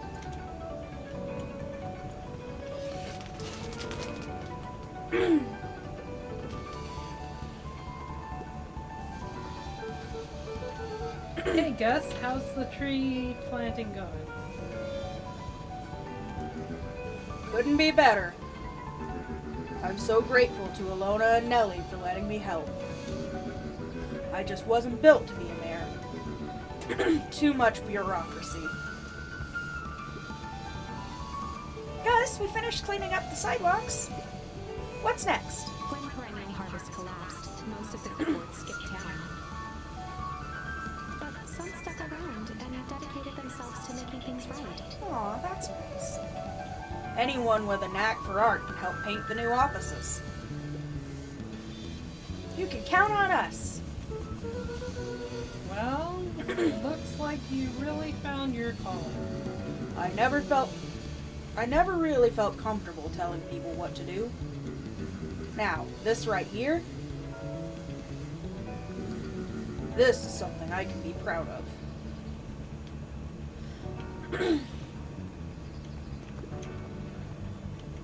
Cool guy shades. How's the napping this morning? The most underrated part of a good nap is the view. And the view's getting greener every day. Nice.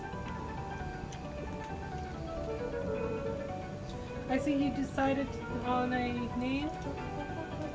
Yep, we had to clear out all the old stuff before putting on the final touch. Slow and Dirty Harvest is now official. I like it. It was actually Nellie's idea. There's still a lot of work to do, and the name serves as a reminder. Just because progress is important doesn't mean change should happen fast. In fact, I've learned that the more you care about something, the more important it is to take things slow. Our motto is, go slow and fix things. Amen to that. This is cool. Better not fiddle that. Gotta get to the treehouse.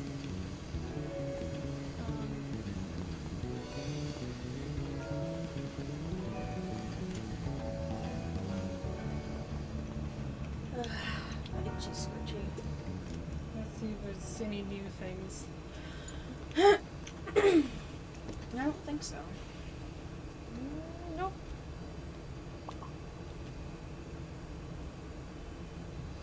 Luca gently bit first. See you, Dad.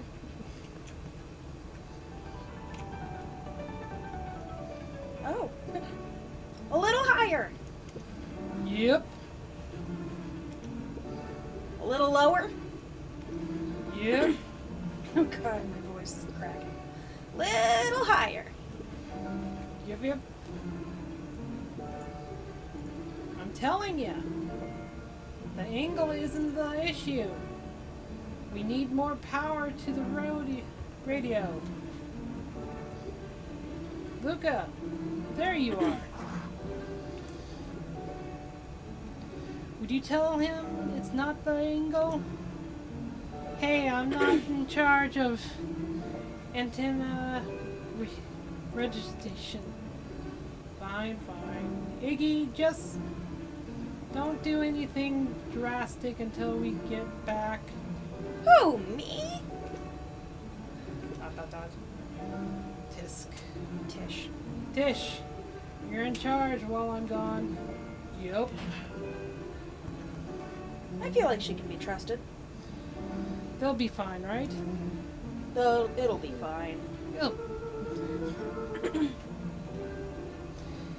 If we really want mission control to turn into something bigger and better, we have to loosen our grip a bit. You're right. Lead the way. Okay, let's go find Beck.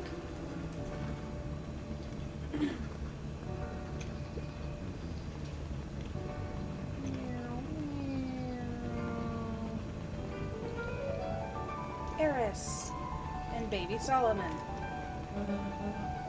Young Mr. Van Horn.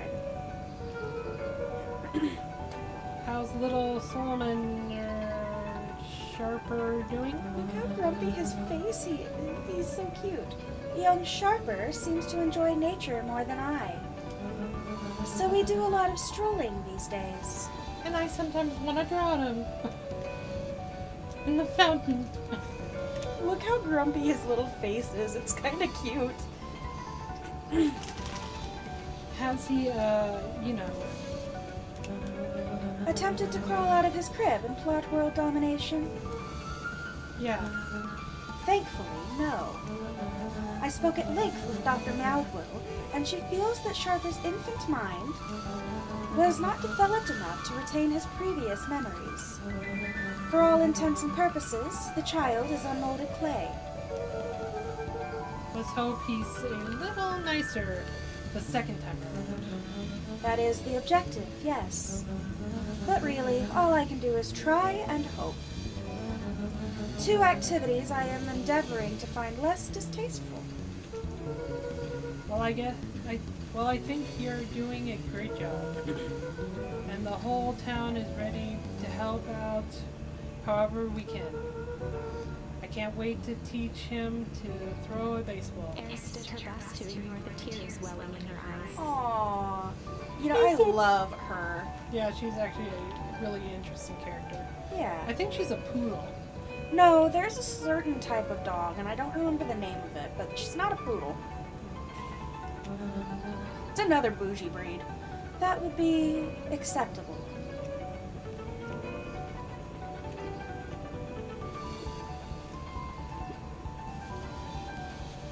I don't even know who's talking now. I think that's your guy. I think that's Luca. What's today's news that needs knowing?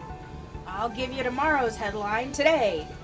Our old friend Patrick C. Montesquieu, aka William Kerr, just performed a stirring rendition of The Iceman Cometh. Oh, that's funny. At the State Correctional Facility. Oh God. I hear there wasn't a dry eye in the house. Well, I guess he has plenty of time to work on this craft. Good to know his passion never wavered.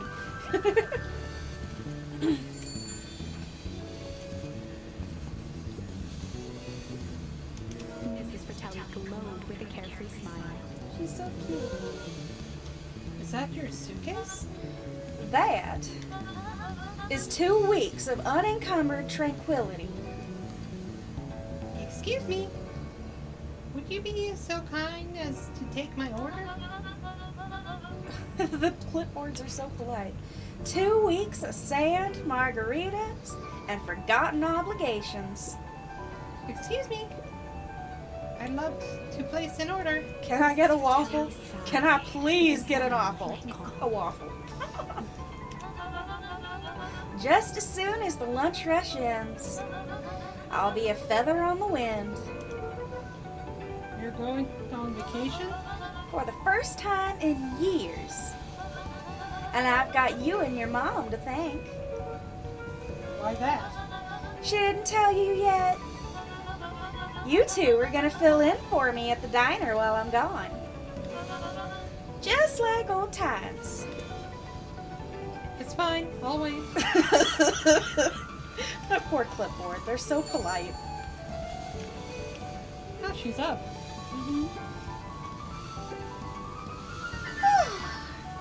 I'm glad you swung by. More follow-up questions for your story? Nope, I got everything I need. Thanks again for that. I sent a draft of the story to a reporter in Capital City. And they offered me an internship. Of course they did. You're an amazing reporter. I don't know about all that. A story about a phony corporation that picked up an entire town of people and moved them to cover up a massive illegal mine shaft full of incredibly hazardous chemicals. Sort of writes itself if you think about it. Just don't forget us when you become a famous big city reporter. Capital City isn't that far away. I'm gonna have to come back from time to time to check in and see what sort of new trouble you've gotten yourself into. Sorry to disappoint, but my adventuring days are over. Ha! We both know that's not true. What makes you so say that? Call it a reporter's intuition. She's adorable. I can't get out. Excuse Move. us. Oh, yeah, coffee shop. Oh, it's just her today. Luca, do you want a biscotti? On the house. I don't really have time. Zariel, you gotta come see this. I finally did it. I pulled the perfect espresso. Aw, Louie. If I didn't know better, I would think you're proud of something. As if I know. It's too late. You are now officially a person that cares. That's cute. Let's see how the watermelon's going. Oh, what about the reading girl? He looked to his friends with a thankful smile. After everything that could have gone wrong, everything that did go wrong, we made it. The end. Closing her eyes, Miss Hatch took a deep, relaxing breath. Aww. Oh, hello, Luca. How are you? Really good, actually. That's wonderful. Did I miss anything? I think you're pretty much Up to speed. Never mind the fact that she's been reading the whole story.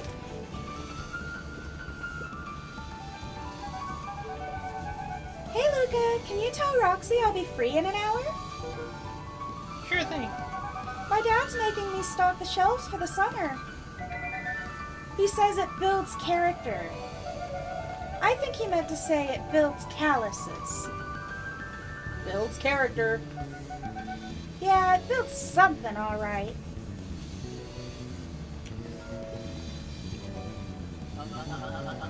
Luca, can I interest you in a delicious apple? He playfully waggled an apple. No thanks, just saying hello. Well, hello then. Mind telling your mom we need a new crate of jam? Alrighty. It's funny, I used to hide this stuff in the back. Terrified that someone would find out about our secret messages. Now everyone wants to get their hands on Eleanor Van Horn's famous spy jam. That's cute. Go thump the melon, go thump it. One of these days it's gonna break.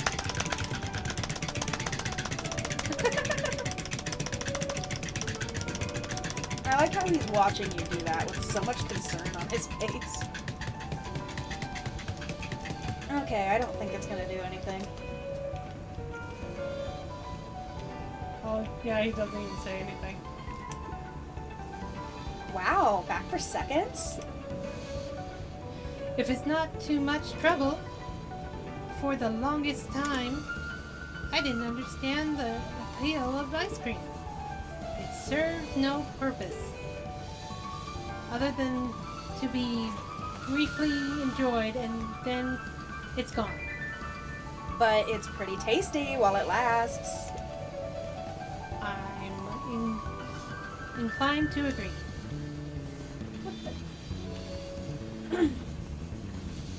Okay. Maybe go to Roxy and tell her.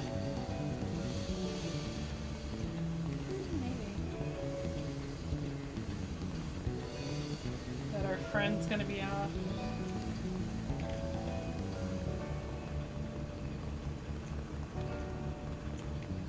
Oh, she's gone.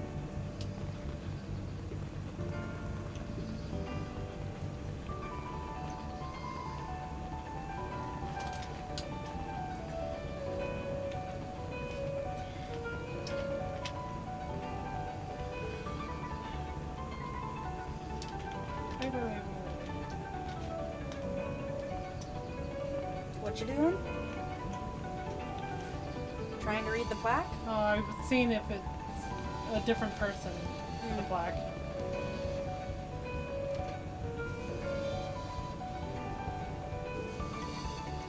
Over the school year, Kyle and Bert had become close friends. Aw. But did you know that when they covered up the source, they found a new special species of fungus? Yep, and they're studying it in the new labs. Did you know that Beacon Pines is now the smallest town in the county? Yep, close to the population before Paranol Harvest moved in. Things typically went on like this for quite some time. That's cute. I can't believe it's over. Yeah, the town's really starting to turn a new leaf. The town? I was talking about Hank Atomic. I just finished the last issue. How was it? As great as always. Hank finally returned to Earth. But I just feel weird now. Weird. Can be cool. It just means you're ready for something new. Any suggestions? You could ask Miss Hutch about what she's always reading. She seems to really enjoy it. Huh, maybe I'll do that.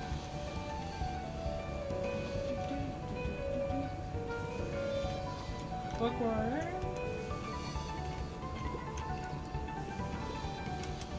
Luca peeked over Piper's shoulder. Laid stealthily inside a large volume of mathematics was the first issue of Hank Atomic. Aww. Piper, are you reading Hank Atomic? Do you mind not telling anyone? I kinda got a reputation to uphold. Oh, it's nothing to be ashamed of. Just about every kid in town read Hank Atomic. Honestly, I'm excited for you. What I'd give to start over fresh. To experience it again for the first time. I guess that's the downside of finishing something nice. At least now I can enjoy it again through you. Promise to tell me about it as you go? Sure thing.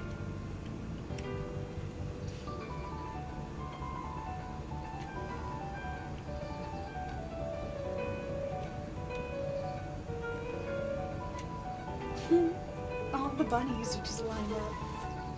Hey, Mr. Nencreed. I'm gonna go see my dad in a bit. Do you want to come with? Even after everything I did, you still... Mr. Nancreed shook his head. You really are your father's son, aren't you? I don't think I'm ready for that yet. Well, you're always invited. I bet he'd love to hear from you. I'll visit Walt in my own time. You run along now. Why is the bunnies all lined up? Jeff's wild ride. The transportation tubes were left unused. Come on, come on. No one's too big, no one's too small. For Jeff's wild ride. Well, maybe not completely unused. That's silly. Just one piece of candy. For the ride of your life. Who's next? That's so cute. Oh, it's the dog thing. Guess what? Yesterday I saw Dynastus Didius. And It's good? it was great. I haven't spotted one of those in years. At this rate, Beacon Pines is going to become the buck capital of the county. Ow, that made my nose itch. Okay, but I want to know why it says keep out. Luca peeked up at the beehive. It appeared to be deserted. That's strange. Why says keep out? Yeah, I want to go in there. This is where Rollo got taken. I see.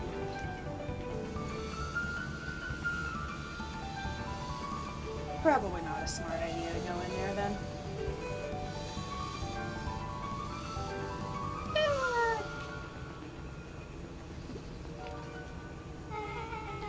I have news I think you'll enjoy.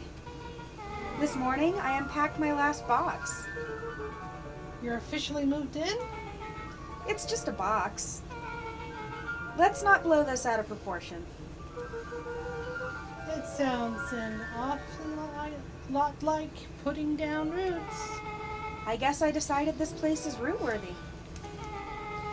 You're gonna be stuck with me for the foreseeable future.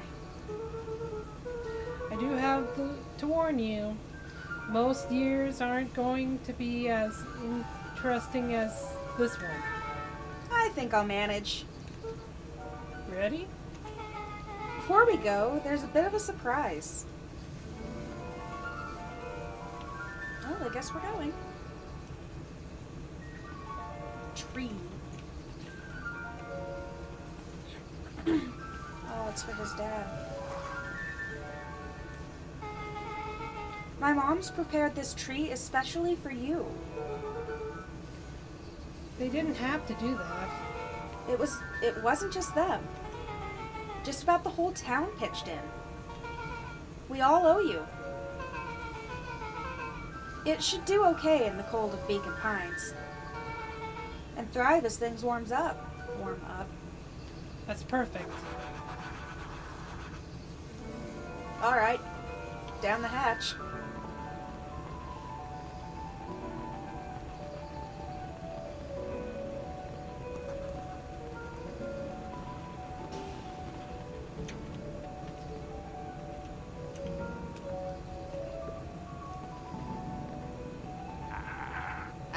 Got it. Now that's a good looking tree. Been a special occasion and whatnot. The ride's on the house. You're gonna want to hang on tight to that little tree.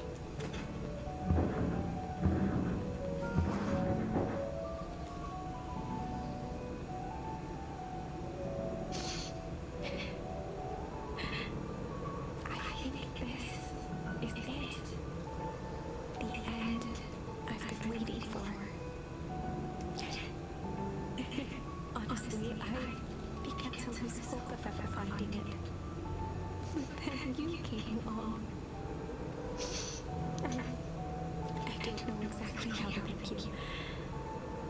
It's hard to explain how much this means to me. It's funny, now that our time together is finally ending. I'm at a loss for words. Let's just watch the end together. Done. A good little tree. The best little tree. Thank you, children.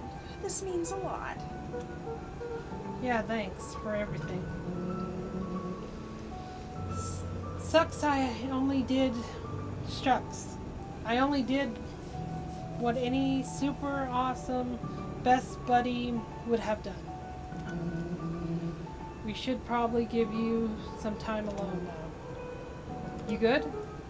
Yeah, I am. It's been a while here. How are you feeling? Everyone keeps asking me that. I'm fine, really. Pa always says the only thing fitter than a fiddler is a cello. I feel like a dang cello. Well, if you ever stop feeling like a cello, I'm here for you. I know. You don't even have to say it. You two make an awesome pair. Excuse me? We're a trio now. Aww. Yep. Thanks. There's just one thing missing. Now that you're a part of our group, Missing? let me tell you a little story about a man named Hank Authentic. Welcome to my channel. Oh, God. Hi, welcome. Hi! I won't be long. We'll be waiting for you back at the phone booth. I found the perfect way to start our summer. You've got some good friends. I'm so proud of you. Your father would be so proud. I know. Mom, can I ask you a question? Do you ever dream about Dad? Not a night goes by that I don't. You ever afraid that you're going to forget him? Forget what he looks like? Forget his voice? No, because so much of him lives on in you. He loved that old tree, but I know he would have loved this one more. Because his two favorite people planted it. I'll give you two a moment.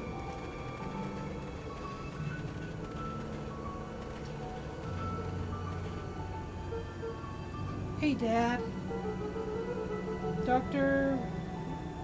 Modewell says that over the next few years, this place should warm up. So you won't have to be in it so cold for much longer. I think I finally understand why you left that night. There were things you believed in. Big things.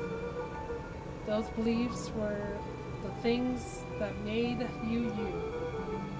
If you wouldn't have stood up to sharper, stood up for what you believed in, you wouldn't have been the same person anymore. You had to go. But that didn't mean you loved us any less.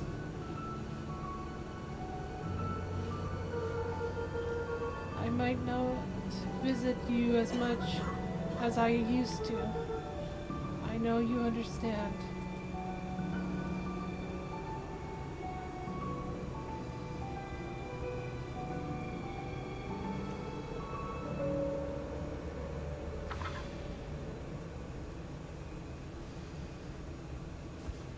Oh, what a good story. And that's it. Yeah. Man, she really had me going, thinking we had to download a second game for a second there. goes the book. Ugh. My eyelashes are sticking together. Well, that was good. I liked that. Nice, cozy little story. Yeah.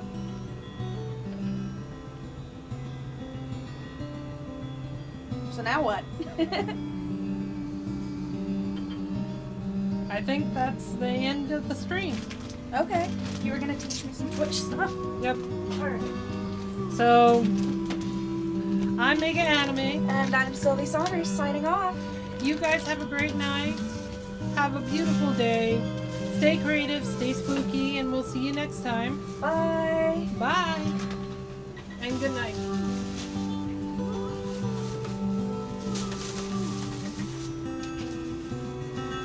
Oh wait, you forgot to tell them when you were streaming next. Oh, well, I haven't turned it off yet. And I'll be streaming next Thursday at around 12 or 1.